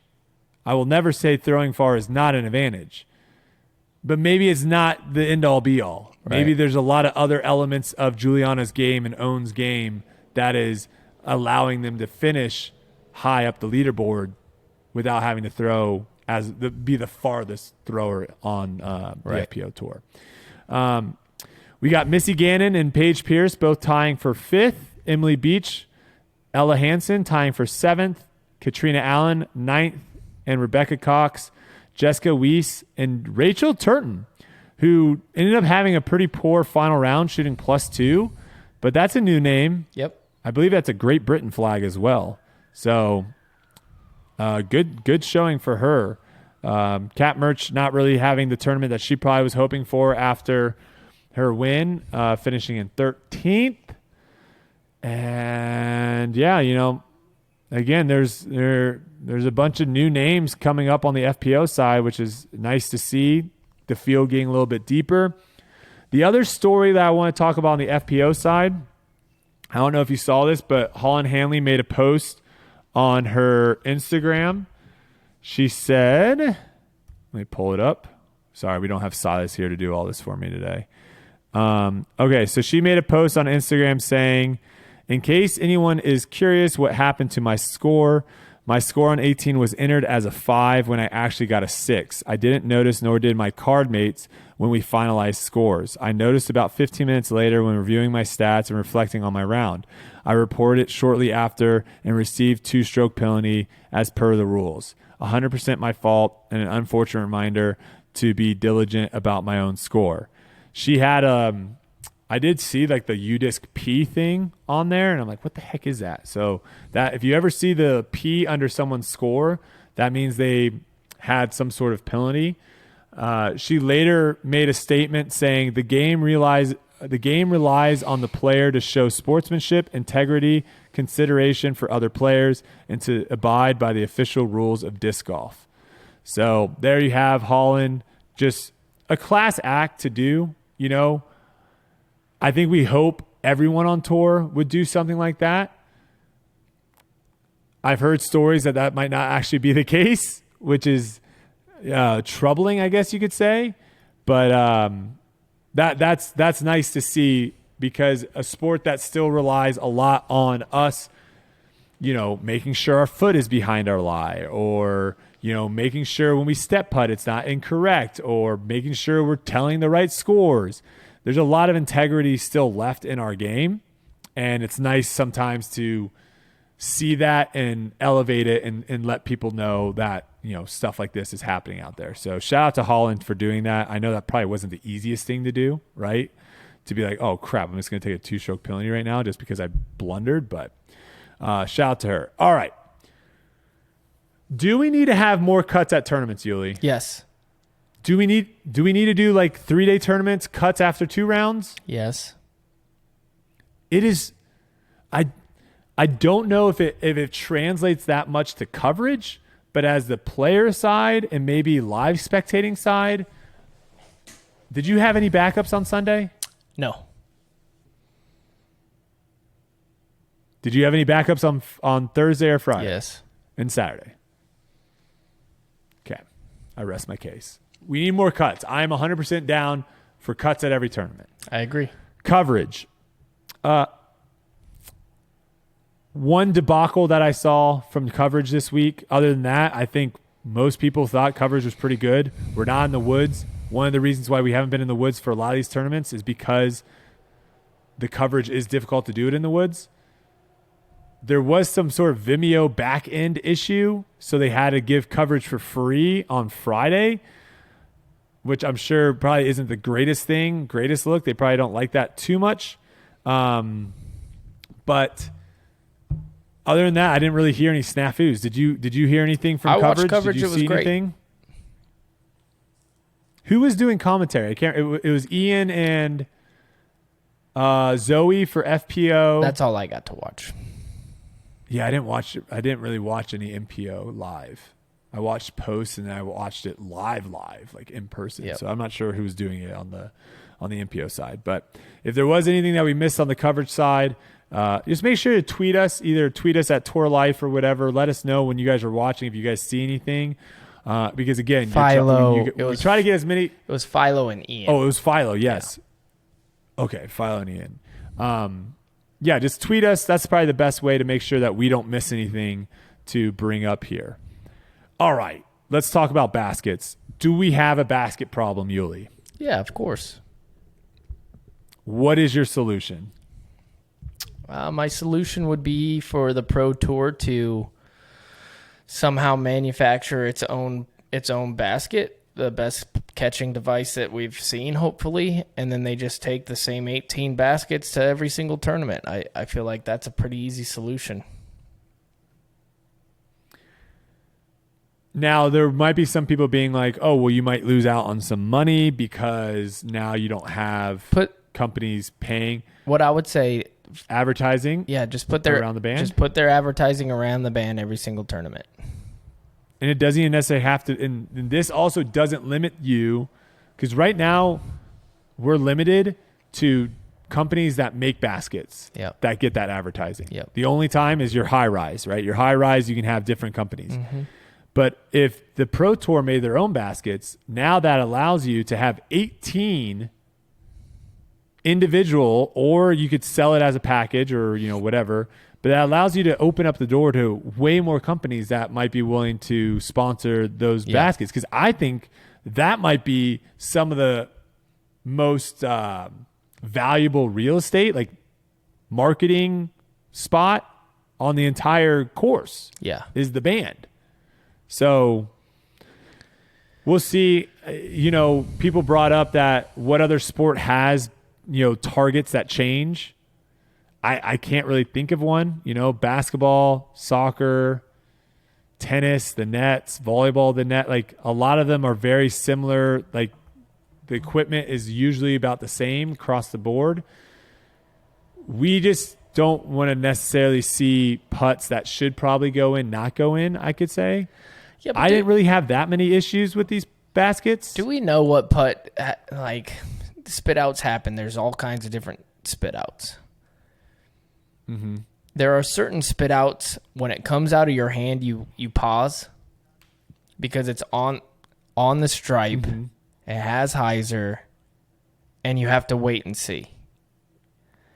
Can we all come to an agreement that that's not a good putt, even if it's in the middle? Because we know this about the basket. I'm so sick. Like, I don't want to see a spit out. And I wish every single basket caught. But when you release a putt on hyzer and it hits dead center, a little bit to the right on the pole, every single player has anxiety, and they have to wait a second and be like, oh, that was a little too high and it's on the stripe. Is that coming back to me? If you get that feeling, then I'm sorry, but dead center is not where you should be hitting your putt then. Then that is not the sweet spot of a basket. It just isn't. A sweet spot of the basket is low right on the chains. That's the sweet spot. That's where you're going to find the least amount of spit outs. If you leak up after that, if you leak up, the higher you get on the basket, the more chance you're going to have to get a cut through or a spit out. The only times a low putt comes back out is if it hits the rings and it pops back out. That's just my take on it. Yeah, I'm just sick of people I agree. being like, oh my gosh, that you. hit dead center. And it's like, it hit dead center, but like, I know you're not aiming for dead center. And if you are, you're not a good putter, because then you don't hit it dead center very often, because if you did, you would see that thing come back to you every once in a while.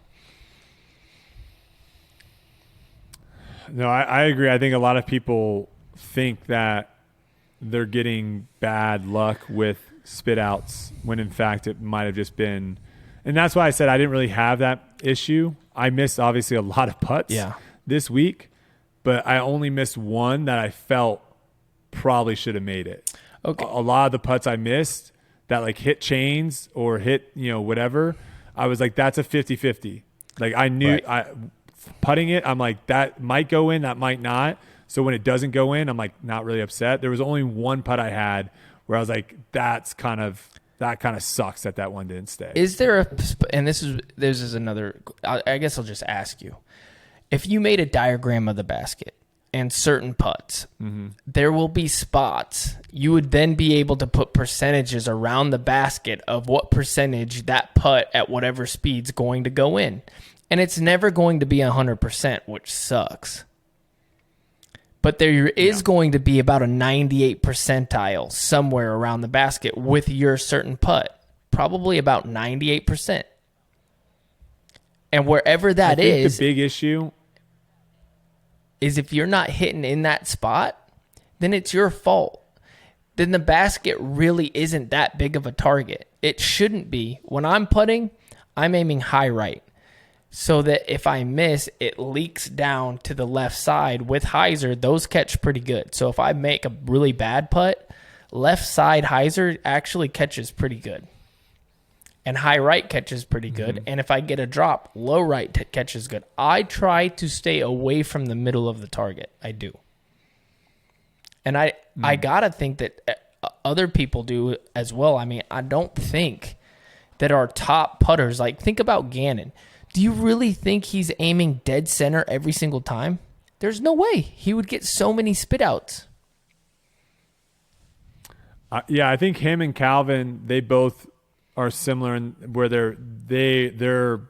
where they're trying to make it, I think, is just above the cage. Like they're not going middle. They're going kind of low middle. But I think what you proposed as a way of solving this problem, which I think we can all agree there is an issue right now with baskets being different, because what you just said, I think a lot more people would be okay with that if we did have the same basket at every tournament and we all knew these baskets suck high right or these baskets suck low left. But the fact that we kind of change baskets from tournament to tournament, I think some people don't necessarily know where they catch good and where they don't catch good. now a question could be like, will that make putting easier? Something that we're trying to avoid right now is making putting easier. Will going to a standardized basket at every tournament where players now know, okay, this is how my putt, this is going to be the best putt for this basket. Will that make putting easier? Is that what we want? Not sure, but I definitely get on board on the side of, again, I think right now I don't think they're as detrimental to the game as some people maybe think. And so where I stand is whatever is going to bring in the most revenue right now for the Pro Tour, that is what they probably should be focusing on, most revenue. So whatever that may be. I did reach out to Jeff Spring to see if he did have a comment. He said he doesn't have a comment at this time, but he's happy to give us an update soon. He does have, I guess he has made comments about baskets in the past. I don't recall seeing those or don't remember where those were. But if he does end up commenting while we're still live here, I'll let you know what he says. But that is enough for basket talk. Let's talk a little bit about the course real quick. A lot of discussion about this course coming into it. One thing that I think is really misleading when talking about a course's length is we don't ever talk about the par. Yeah. Everyone's just like, this course is really long. And to me, if you have, my example was basically if you have a par 54 course where every hole is 500 feet, that is a long course. If you have a par 68 and every hole is 700 feet, that is a short course. So we need to not necessarily just look at the overall length. The fact that the course, the par to the course changes so much, right? We play par 58 holes courses. We play par 62, we play all these different pars. You can't just look at the length. You have to look at the relation. So I ended up asking Statmando if he could come up with this statistic basically of what is the difference in relation to par and distance. And so he actually has a stat that's called CIRDS, circle and regulation distance per shot. Hold on one second. I got to let the dogs out. One second.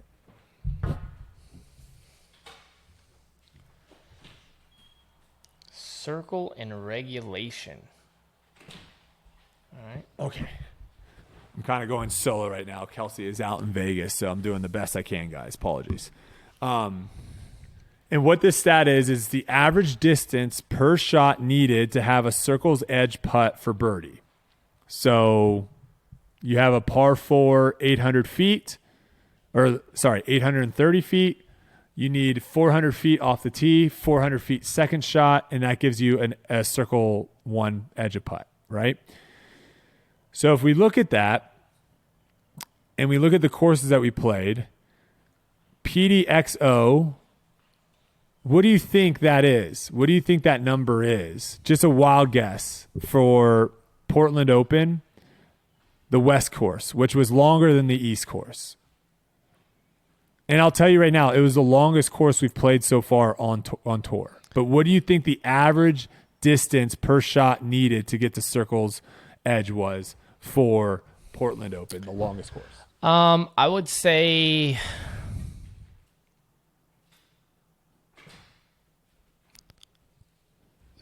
358 feet. Wow, very close. 374 feet. Okay.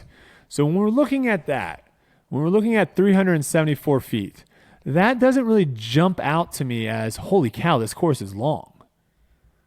That jumps out to me as this course is going to provide really good score separation if there is good OB and gap hitting and all those things, because if you take the top 50 players in the world and you put them 200 feet away, you put them 300 feet away, the score separation is very minimal. At 374 feet, that's a pretty good distance of where now Some of the players can maybe throw mids. Some players are going to have to throw fairways. But that's a distance that is going to see misses that are pretty extreme.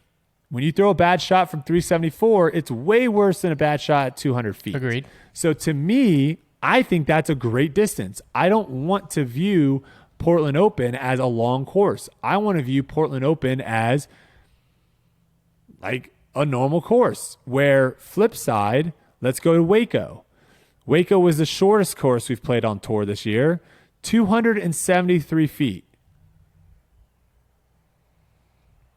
Cascade, 305. Lake Marshall, 314. Music City, 323. Open at Austin, 325. Now, some people thought Open at Austin was a long course. When you look at this, though, when you add in a lot of those like short little par threes, it really does make the course kind of short. What about OTB? In the grand scheme of things? OTB was second at 359. Okay.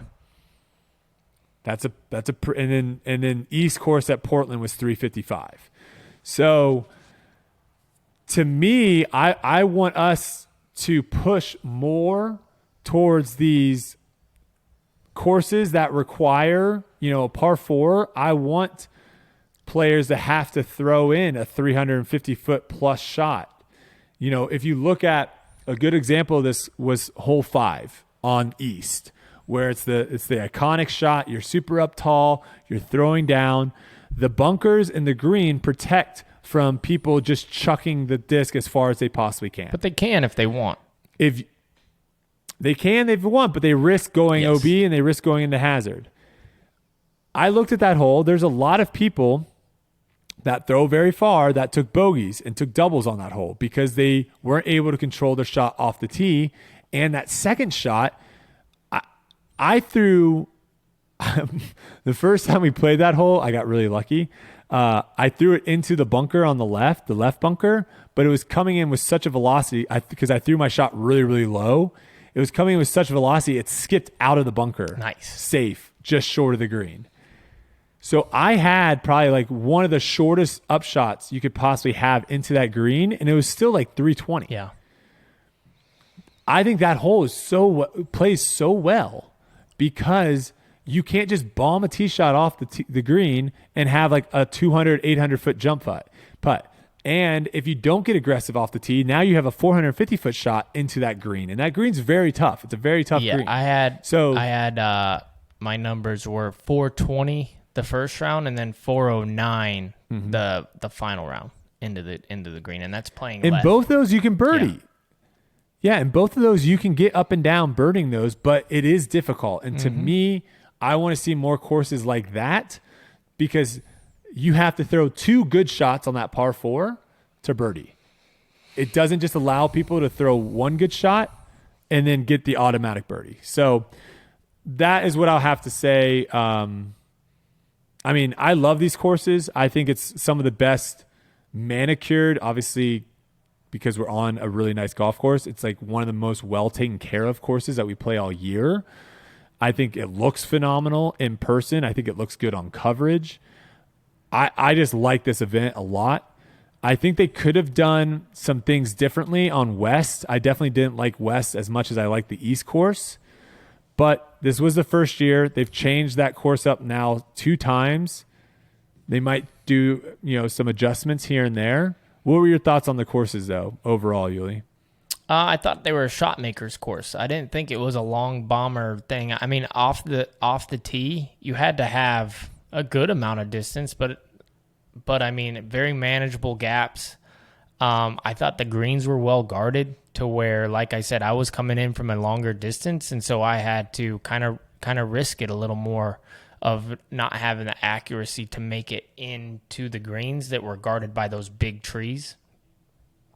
And I'm fine with that. I should be penalized at a farther distance out, but I still should have a shot in. You know what I mean? Mm-hmm. And I thought they did well with that. I didn't think that the greens were too penalized as far as like OB with randomness to then I hit the tree, then I go OB or something like that. I thought the West course actually played really well as far as a shot maker's course, especially down the stretch, 15 or 14, 15, 16, 17, 18 to finish were all great holes. Did you like Brody's Corner on the West course? What was that? I didn't come up with this name. I just heard people talking about Brody's Corner. It's holes 16 and 17 on West. They're calling it Brody's Corner. Did you like that? A hole 17? Did you like those holes? Yes. Yeah, 16 and 17 on West. I liked 14, 15, 16, 17, 18 on West. I thought that those were the best holes on the course. Nice. Why were they called Brody's Corner? It could be because I birdied both of them both days. I don't know. Like I was 4 under through those 2 holes. So maybe that's why people are calling it Brody's Corner. I don't know. You have to ask them. Like I said, I also did not make this up. Clearly. This is just what I was hearing on the streets. Yeah. It was like, man, now that I think Brody's about Corner it, is I might have. that's such a sick. Might have heard it, but that's such a sick spot. What is it? 14 down the hill, that tough par 4. I thought that was a great hole, and then 15. Mm-hmm. What is it? 14 coming out of the gap, right? Well, 14's the par 3 that we're just like kind of chucking into trees. I don't really like that hole that much. That's not what I was. But 15, the hole before 15's the nasty one through. Oh, the one before it's good. Yes. And then the par 3 was not my favorite. But then 15, whatever. 15's fun. 15 was awesome. Coming out of that gap, trying to get left, like you can play it for par pretty easily, and the upshot is kind of a penalty. So if you're playing for par, you still have like a 250 foot to an island. I like that. Yep. I just thought that was probably out of both the courses, which is weird because it played longer. I thought that course played better to my game than East. And then I guess the last thing I'll say with this is just the distance things. We got to start getting away from. I'll be the first to say I do not like courses that just give unlimited advantage to throwing far with no like potential penalty, right, for being off. And I thought this course did a pretty good job of not allowing people just to throw as far as they possibly can off the tee. And there was, like you were saying, it was a shot maker's course. You had to throw a lot of different shots. And there was also certain landing zones that you wanted your disc to be in to be able to attack the green. It wasn't just get as far as up there as you possibly can, and then you'll figure it out. But we got to stop this narrative, too, of, just people that can throw far are going to win. Guys, a lot of people can throw far. Like, I'm going down this list right now of the top 10. Everyone in the top 10 rips, throws far enough. Now I'm looking at the top 20. Top 20, Casey White might jump out as someone that maybe isn't known for distance, but he throws far enough. Andrew Presnell, another person not maybe known for distance, throws far enough. And then now we're in the top 30. You're in there, Yuli, which, I don't think you would say you're one of the farthest people on the tour, but you throw far enough. Austin Hannum, his backhand, also probably not one of the farthest on tour, but throws far enough. Like, I don't know what we're doing here. Like, if our main concern is like the 60th and 70th players in the world can't compete because they don't throw far enough, okay, learn how to throw farther. What? Yeah. Like, I don't know. When you have like 45, 50 people that throw far, right? Yeah. What are we doing now? Like, there isn't that much difference. Like, AB throws farther than me, but I don't get to a tournament thinking I have no shot at winning because AB throws farther than me. So, I don't know. And there's a bunch of guys that also throw far that didn't make the cut. So this was not a tournament where it's like, oh, if you throw far, you're gonna do well. So I just want to stop that narrative at tournaments that don't deserve it. And this tournament did not deserve that. Okay. Anything else with the course? No. Anything else to say about Brody's Corner or anything like that? Tough stretch, man. Really tough stretch. Can't wait for Brody's Corner in 2024. All right, we got to talk about the Estonian Open. The only reason we're even talking about this event, Yuli, is because Paul McBeth was there. If Paul wasn't playing this tournament, I don't think we would talk about it. I don't think anyone would really be talking about it. This is what Paul wanted to do. I think this is also what Discraft wanted to do. They wanted to bring light, bring more attention to the European Tour, and Paul clearly did that by, unfortunately, probably not by playing his best that he would have liked to, but he still brought a lot of attention to this tournament. Now, he was asked before the tournament, and I thought this was actually kind of interesting. He was asked before the tournament, how does this course differ from the courses you play in the U.S.? His response was, I prefer this kind of course. Like I said, it's a lot more wooded, a lot more shot shaping, which I feel like is kind of disappearing on the Pro Tour, which you'll see what we play in the States. So really enjoyable, different kind of challenge, but this is the kind of disc golf that I grew up on. I found a Chris Clemens Reddit post that Chris Clemens made, who said, I definitely agree with Paul here. We have played 2.5 wooded courses on tour so far this year. We keep removing wooded courses to make room for more spectators and therefore more open long golf. It's an unfortunate side effect of growing in popularity. As the season rolls on, it does get better though, but it's not a great feeling playing 3 months of golf on open, windy courses where the most determining factor is distance. There are people, including myself, fighting to keep wooded and park-style courses on tour, but money talks. Do you agree or disagree with the statement that that we need to be like looking at maybe playing more of these wooded style courses? I don't think so. I think I've made myself pretty clear on here that I want more OB. I don't care about the woods. I like the woods just like anybody. I prefer the woods. I think it's a funner place to play. But I prefer out of bounds. I would have preferred to even see at Portland Open having more out of bounds. I would have loved to see more out of bounds at Beaver State Fling. I think out of bounds will keep us throwing those tighter shots that they want us to throw. And, I mean, that's just my take on it. I mean, I'd love to play in the woods all the time. The woods are great. But the one thing that the woods does give that I don't like is the luck factor. There's always a tree in the middle of the fairway you got to beat.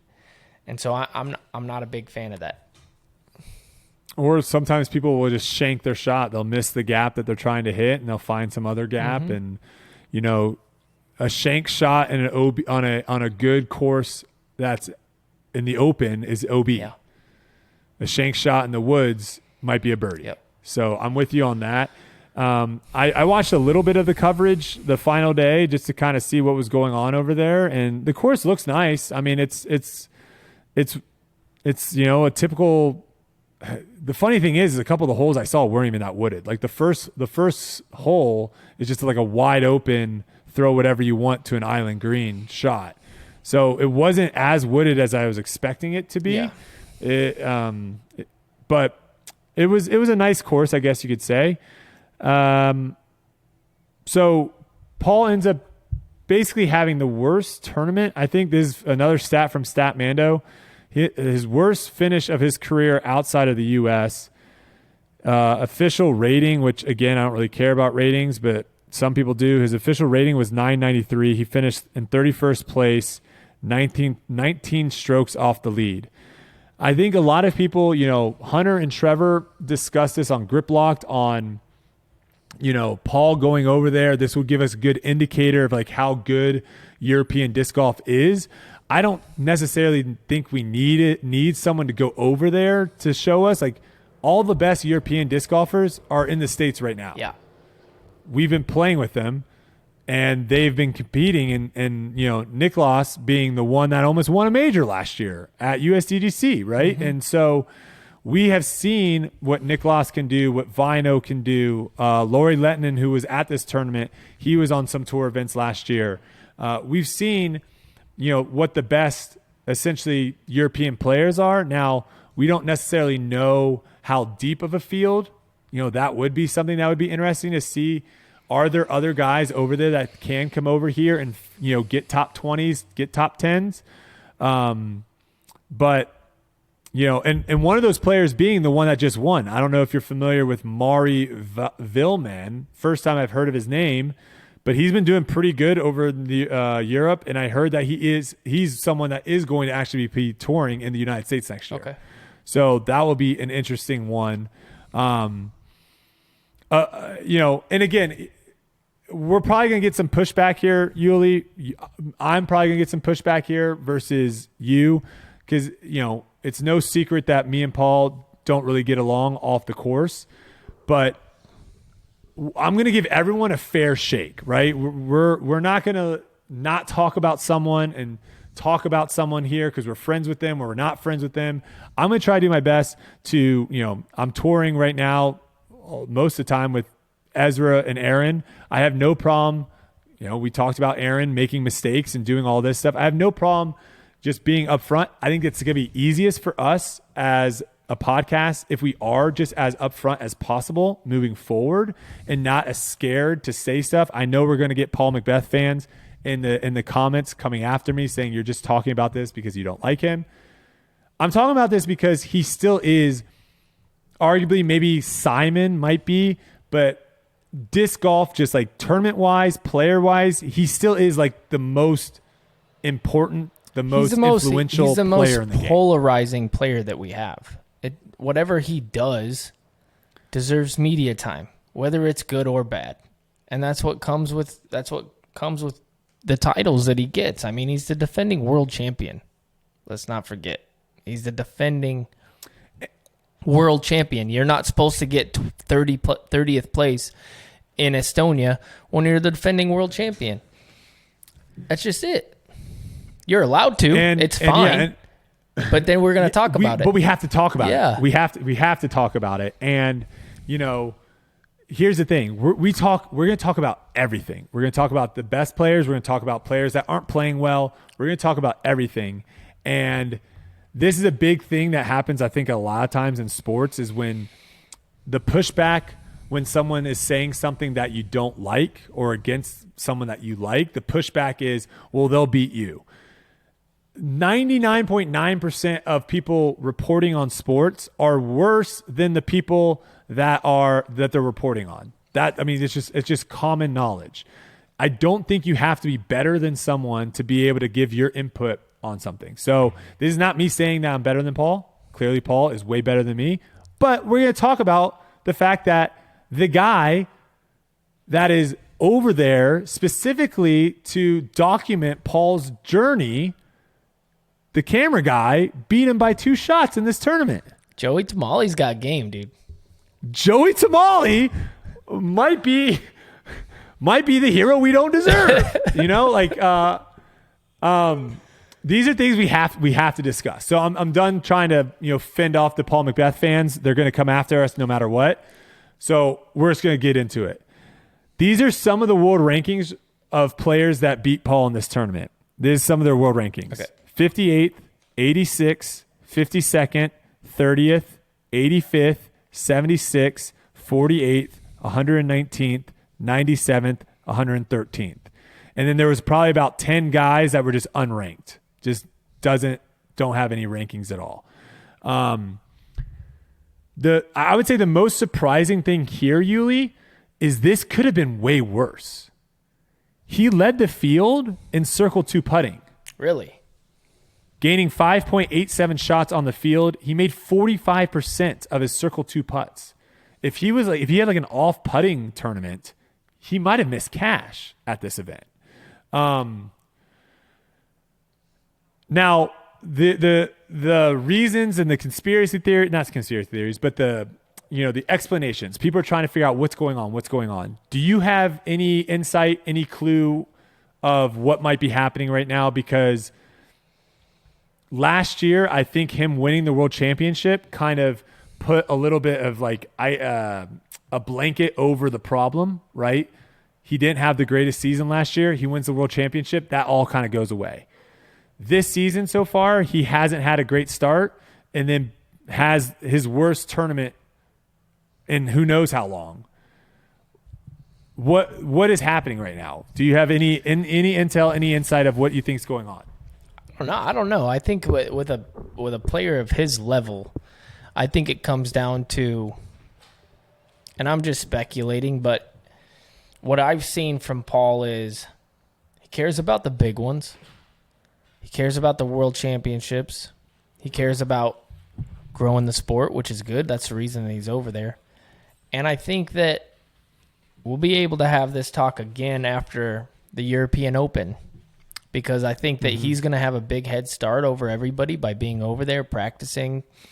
No jet lag. He's going to be pretty comfortable. He had a pretty devastating defeat last year from Eagle. And so I don't think I think the story is he struggled. There are good players everywhere in the world now.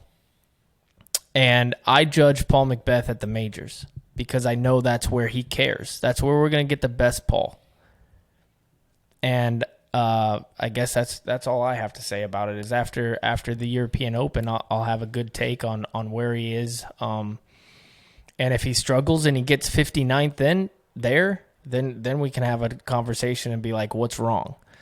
But I don't think with a player of his caliber, we can't judge him on a dinky tournament in Estonia. I really don't. I think it's we judge him at the majors because that's where Paul McBeth will show up. That's where he always shows up, and then we can definitely judge him at the World Championships. Yeah, I think that's a fair point. And someone that hasn't finished outside second at a World Championship, I think that right there shows you that he does show up for the big tournaments. Something that I have said is, obviously, the field has caught up. Yeah. There have been better players getting better. The question, though, is, has the field just caught up or has he also fallen off a little bit? And that's where I think we'll see a little bit more, like you said, at the majors, is him finishing 30th or 25th at a Pro Tour event, and an Elite Plus Pro Tour event, I don't think is a big deal. There are a bunch of really good players. Him finishing where he did at this event, I mean, there's some guys on here that, I don't know if they're necessarily like winning a local like A tier over in the States. He might not care. I mean, I think that's where I think one of his worst finishes that he ever had. Yeah, maybe not. Was in Australia. He played a C tier, and I think he got last place in Miscash. It is one of those questions that I have. It is one of those questions though that I have though, because I've been in this situation as well of being someone that is ultra competitive, where I want to win at everything I do.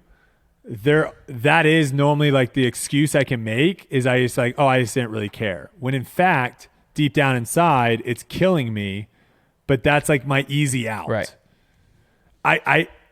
That's the only thing I want to push back on, because I am ultra competitive.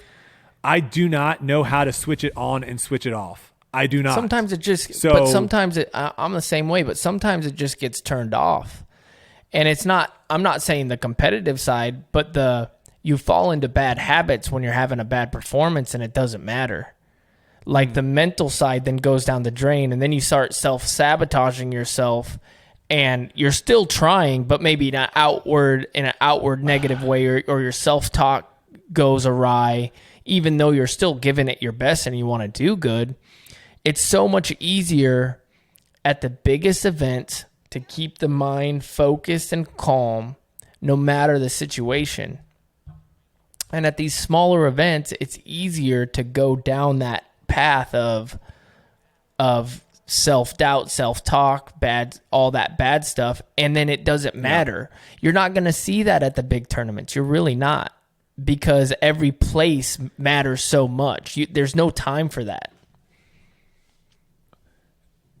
Anyone that has a brother, Yuli, you have an older brother. I have a younger brother. Anyone that has a brother and grew up will be able to somehow either be on the high side of this or the low side of this. When you're playing your brother in basketball or whatever it may be, for us, it was like one-on-one basketball or table tennis or foosball. when he was starting to get to the point of where I wasn't just being able to beat him every single time, a strategy, a way that I knew I could really piss him off is I would just start acting like I didn't care. Yeah. So I'm losing by 1 or something. We're playing to 10. Or playing to 11. I'm losing by 1. I just start doing like crazy hook shots, granny shots. So that way when he beats me, I just like, well, I wasn't even trying. So he can't hold that victory over me as if I was trying the whole time. When in fact, I was trying up until the point that I knew I wasn't going to win. And then I just stopped trying. So that way I could say I wasn't trying. I don't know if you ever experienced that with your brother, of where you're beating him at something and all of a sudden they start playing differently. So that way they could throw that excuse out there. I'll leave it at that. We'll see. TBD. I'm with you. TBD. We'll see what happens at European Open. But I think this also makes the rest of his European tour very interesting and hopefully more people paying attention to it. Because someone like a Mari Vilmon, who I've never heard of before last week, he's over there winning this tournament by 6 shots, dominating. So that's a name that I'm familiar with, and I'll be looking forward to seeing him on tour next year in the States. One more storyline from that tournament is this. The winner of the FPO was a Monday qualifier to get into the tournament and then knocks down the putt on the last hole to win the tournament, the Estonian Open. I might butcher her name. It's Tili Tumsalu. Tumsalu. You definitely butchered Monday it. qualifies. Yeah, I'm sorry. Monday qualifies in. The picture of her with the trophy, which it was actually a really cool looking trophy. She's like, it looks like she's just got like tears running down her eyes. That must just be the craziest feeling ever. Is you're not even in the tournament. You get into the tournament and then you win it. Yeah. Unreal. So shout out to Teely. I think it's Teele. Teely? Teely, yeah. Sounds Tele? right. Could be Tele. Okay, a few more things, and then we got some questions from the listeners that I want to get into. Macy Valadiaz posted her thoughts on the Tennessee State Disc Golf Championship. So it sounded like there was some sort of document that was being passed around at this event where players were signing in support of not having Natalie Ryan play in the event in FPO. So she made this post saying, played in Tennessee State this weekend and finished second place. I'm happy with my first and last round, but not my second. I let the course get the better of me. That's okay, though. I had tons of fun playing in my hometown. Although I try not to get into politics, I want to share this. Regardless of my beliefs, I show respect to everyone. And when I play with anybody, I greet them and wish them good luck during their round. But when I go for a fist pump on hole 1, and a player thinks they're entitled to be rude to me and not tell me good luck or give me a fist bump back, that extends further than politics. It speaks volumes of their character. So reading through the lines here, it sounds like Natalie Ryan didn't extend a fist bump or a good luck to you as well on hole 1. Mainly, my guess would be she knew that Macy Valadiaz was one of the players that signed this document that was against her playing. So she wasn't too fond of that. This again, Natalie ends up winning the event by 10 shots. This again is the big issue we keep coming back to, and it's going to be brought up eventually. I think the PDGA and the Disc Golf Pro Tour, the Disc Golf Pro Tour doesn't care anymore. They're out of the situation right now. But I think the PDGA, when they made this ruling that you can't play in these events, but you can play in these events, that was like a short-sighted ruling. We're going to see more and more of this situation. This is not going to go away anytime soon. So this was just another example of it getting brought to life. And obviously the comments were flying all over the place.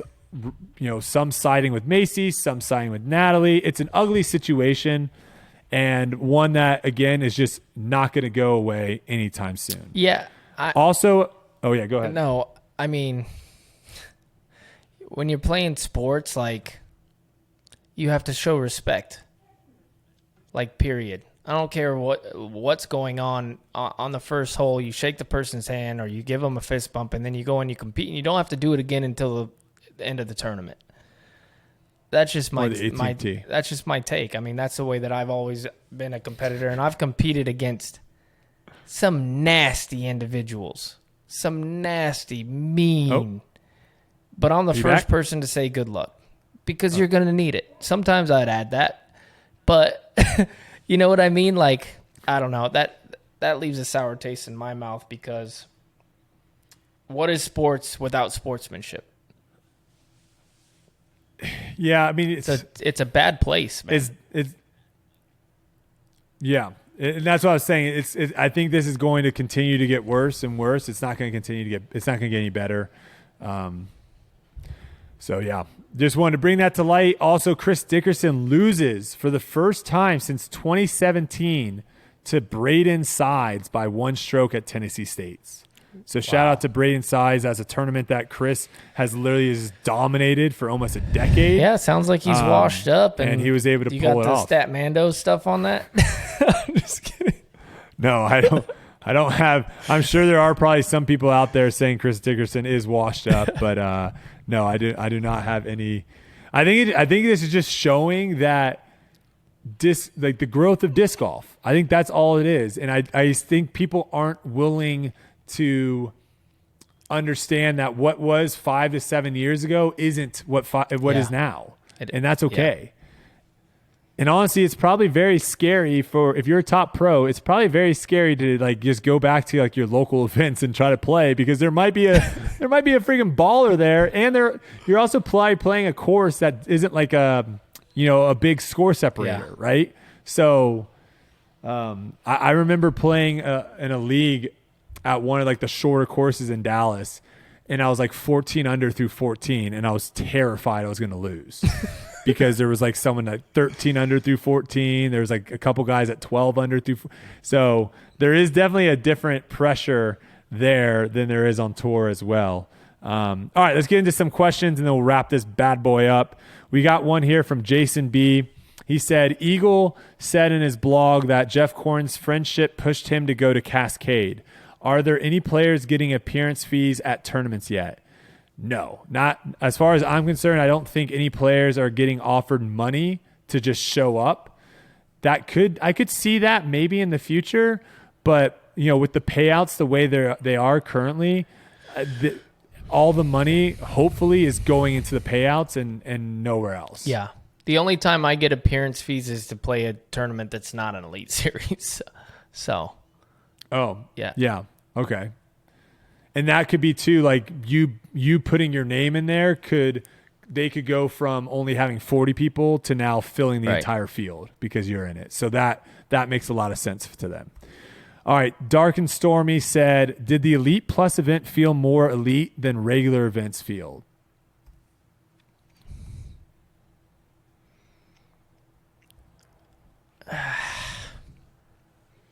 I don't think so. I think it. Yeah, I didn't get any sort of different vibe. I thought it was a better elite series as far as venue. The course was sweet. Yep. And so that made it feel more special to me because of how beautiful the place was and the weather that we got.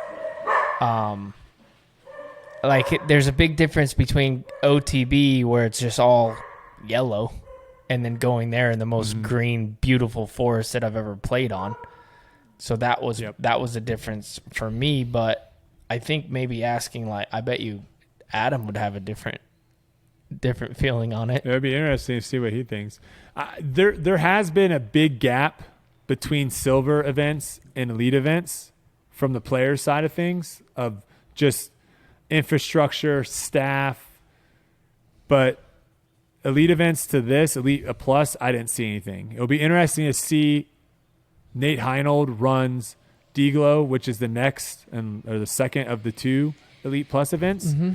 It'll be interesting to see if there's any, because that's a tournament that, last year we played Blue Lake and Glendoveer. it'll be interesting to see exactly, is there any difference between D-Glow last year and D-Glow this year? Right. Because those two will be exactly the same. One will just be Elite Plus. So we'll keep you posted. All right. We've got approximate demise. Portland is showing how to kill it, leveling up their event. $5K first prize and $56K purse in 2021 to $12,500 and $115,000 purse in 2023. What is Portland doing to outpace other tournaments, and can it be replicated across the tour? There's just a crap ton of people there. Yeah. So, and there are also a lot of vendors as well, a lot of sponsors. I think, again, having a nice venue like that, I think people are more willing to go to a nice venue like that than, I hate to say it, like Beaver State Fling. You're having to drive 45 minutes to go to just like a national park. Yeah. So I think venue matters so much to these things. But yeah, it was nice to see over 10,000. Anytime we can get over 10,000 for first place, it's nice to see. I like that a lot. I had an idea. I know probably Adam is liking that too. Would you be opposed to, like, because the Portland Open is such a nice place, because it has so many people, and they have 2 courses, why don't we play like one course for an event and then wait a couple months and play the other one? Same venue, 2 different courses, 2 different challenges, 2 sweet tournaments.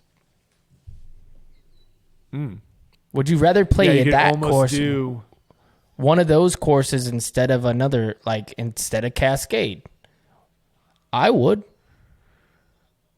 Yeah, no, I would too. I think it would be interesting having two tournaments that close together at the same venue. I could see it working if it was like one was at the beginning of the season and one was at the end of the season. Sure. Something like that. But obviously that turns into some like travel nightmares for a lot of players, having to go out to the West Coast twice. But maybe in the future. Maybe in the future for sure. I was just thinking. Yeah. Just now. I'm not opposed to the idea. The Need for Mead says, I enjoy when you talk about different ways the PDGA could grow and become more entertaining for a casual sports viewer. In my opinion, the best way to grow the sport is to introduce sports betting. What are your thoughts, and do you think disc golf is ready for it?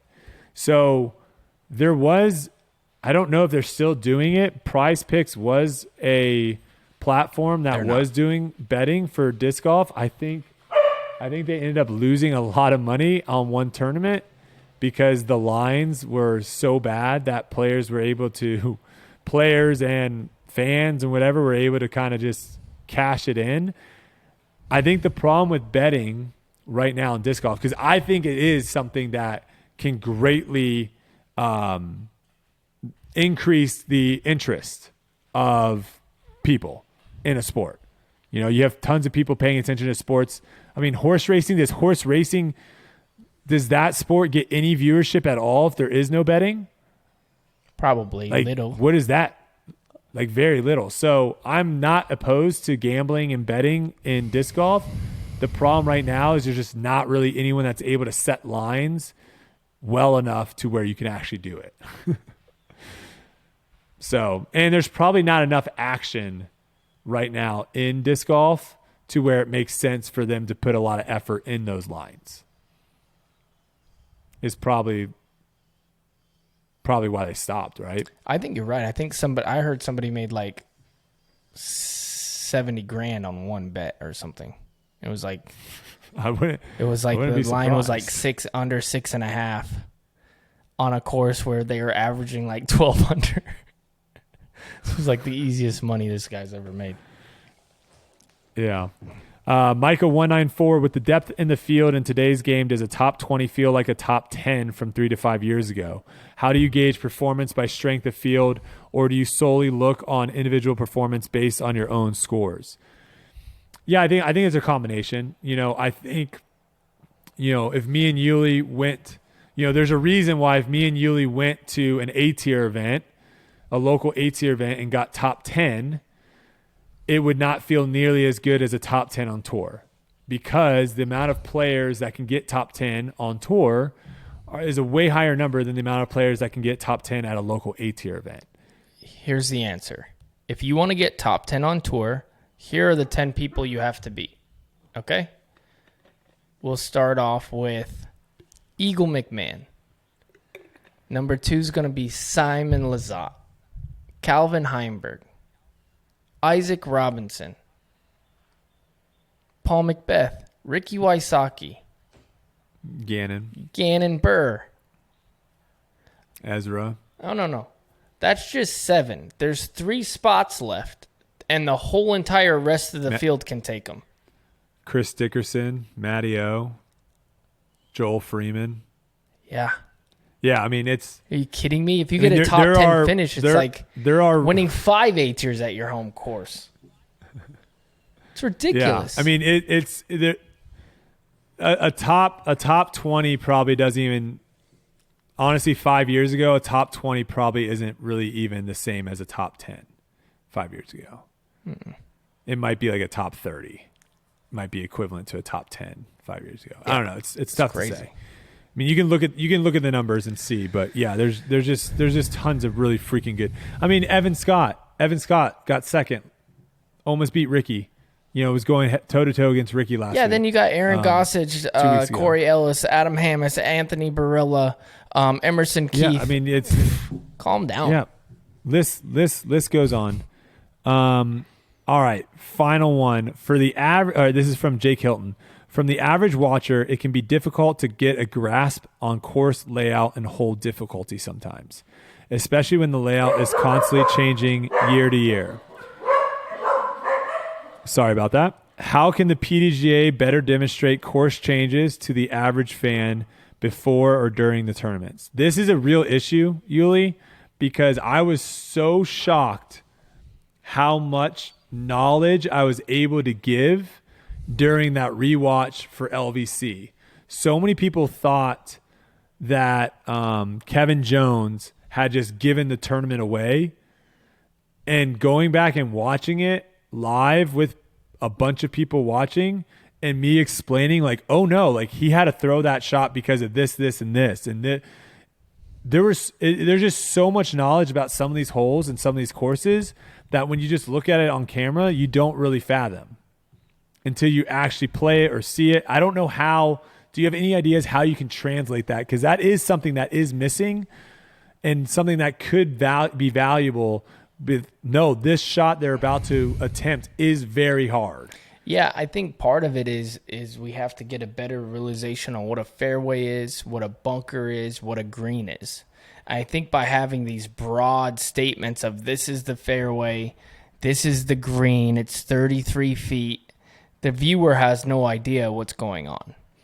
And if we could map out where the green is and where these guys are trying to land, you could the commentator can give a better description of what they're trying to accomplish.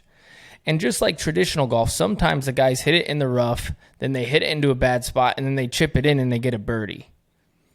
But we know that was a hard birdie because of the way that they did it. And a good player and a good announcer are explaining, okay, he's in the fairway. You can't miss this over here. If he wants to get aggressive, there's a top shelf that he has to get on there. And if you're an avid golf watcher or you play the game, you understand what a shelf is. You understand what the greens are, and you understand how hard it is to putt the ball into the hole or land it on the top shelf. Like hitting the green for an average golfer is impossible. Like it's really hard. Mm-hmm. And then to explain, okay, yeah, he's trying to land it up there. To the average player, if they're not saying that and I see a guy hit a green, I'm like, oh, pretty good shot. Or he's not close to the hole, so that was a bad shot. But in all reality, that's exactly where he wanted to hit it. I don't think in disc golf we have a good way to explain where the green is, where the trouble is, what the wind's doing to the disc, and what kind of shot they're going to try to throw with their capability, because that's another thing. Every skill different is vastly different.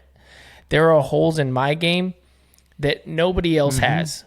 And there are strengths in my game that other people, that's a big hole in theirs. So it's really important for the announcers to understand what that game's like. No offense to Ian Anderson, but I'm sorry. That guy has no clue sometimes when I'm watching about the skill sets that these players have. Like, oh, he throws far, blah, blah, blah, blah.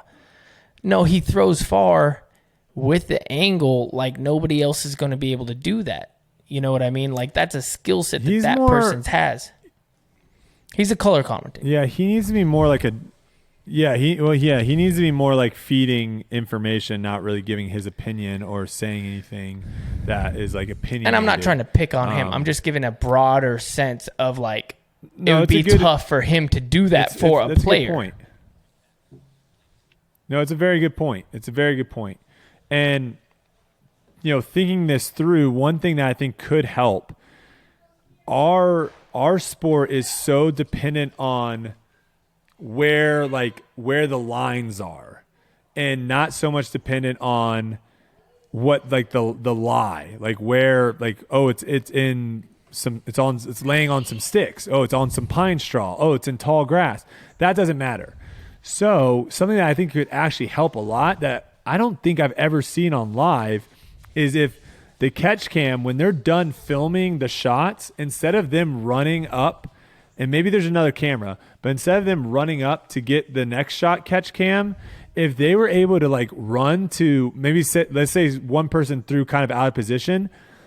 This perfect example would be like Corey Ellis on hole 18. When he threw like into the woods, Philo was like, ooh, that's going to be pinched off over there.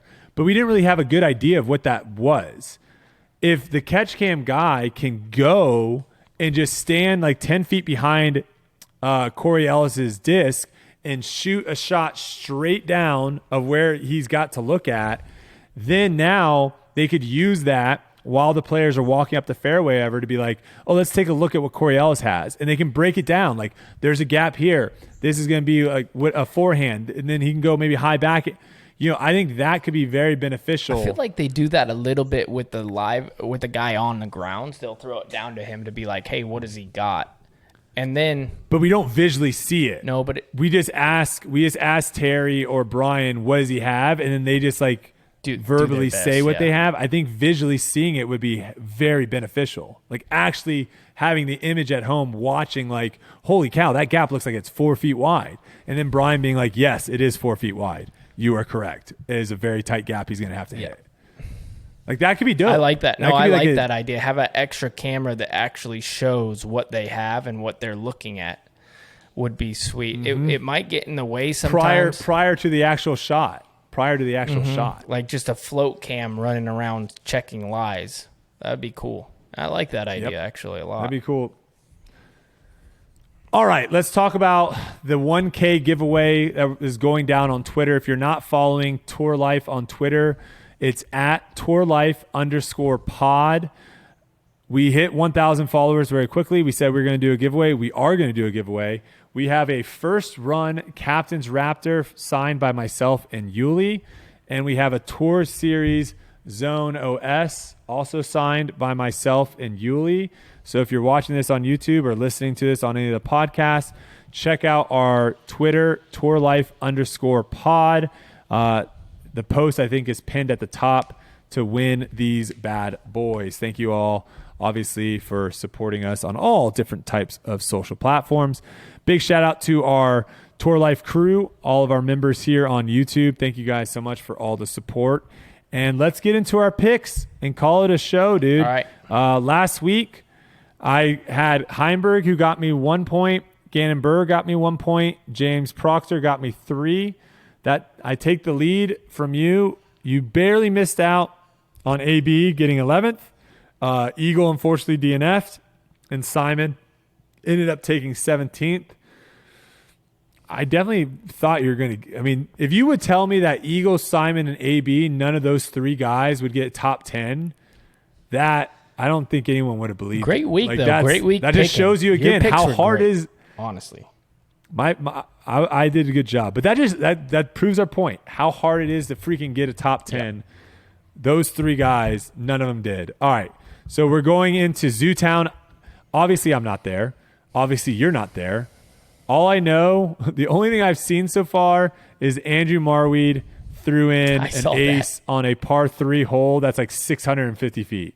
So that's all I know. I was corrected. Whoever's in last place, points-wise, gets the first pick. Okay, so I got lucky. I don't think we did that yet last year or last week. So I was corrected. So you get first pick here. But you obviously Gannon, Calvin, James, Eagle, Simon, and AB are all off the table. I'm gonna go with Isaac. Ooh, it's a very good pick. And then my second pick, okay, Isaac Robinson. I'm gonna go with Garrett. Double G. Mm-hmm. Okay, I'm gonna go with. You know what? Screw it. He got a hole in one. He got an ace. Give me Andrew Marweed, and I'll take. Give me James Conrad. Okay, I'm going with All right, final pick for you, Yuli. Dylan Blanchard. Wow. Okay. Dylan's good, dude. He is one of the highest rated players that doesn't tour. He's nasty though. He's good. You know who's due for a really good finish? Chris Clemens. Okay. I'll take Clemonade. Those are our picks this week. Let us know what you guys think. Who you think's going to pull out more points, myself or Yuli. A big week in disc golf, man. It feels like you know what? I was nervous when we started this podcast on like what we were going to do on weeks where it's like nothing really is there to talk about. It's very good. It's very good news that so far every single week, and I think this is like episode 17 or 18. Wow. That can't be right. I just said that. I have no idea if that's actually accurate or not. I'll get the number here in a second. But it seems like every week so far, there has been plentiful. This is actually number 20. Wow. So we've done 20 of these already? That still doesn't seem right. Doesn't seem right. But every week's been awesome so far. And, we're just starting to heat up. We've got Zootown Open this week, and then we've got a big stretch with Des Moines, Preserve, and Idlewild, 3 big elite events coming up. And then we're going to Europe, baby. Me and Yuli are going to Europe, baby. We made it. Thanks, everyone, for watching. We appreciate it, and we'll see you all next week.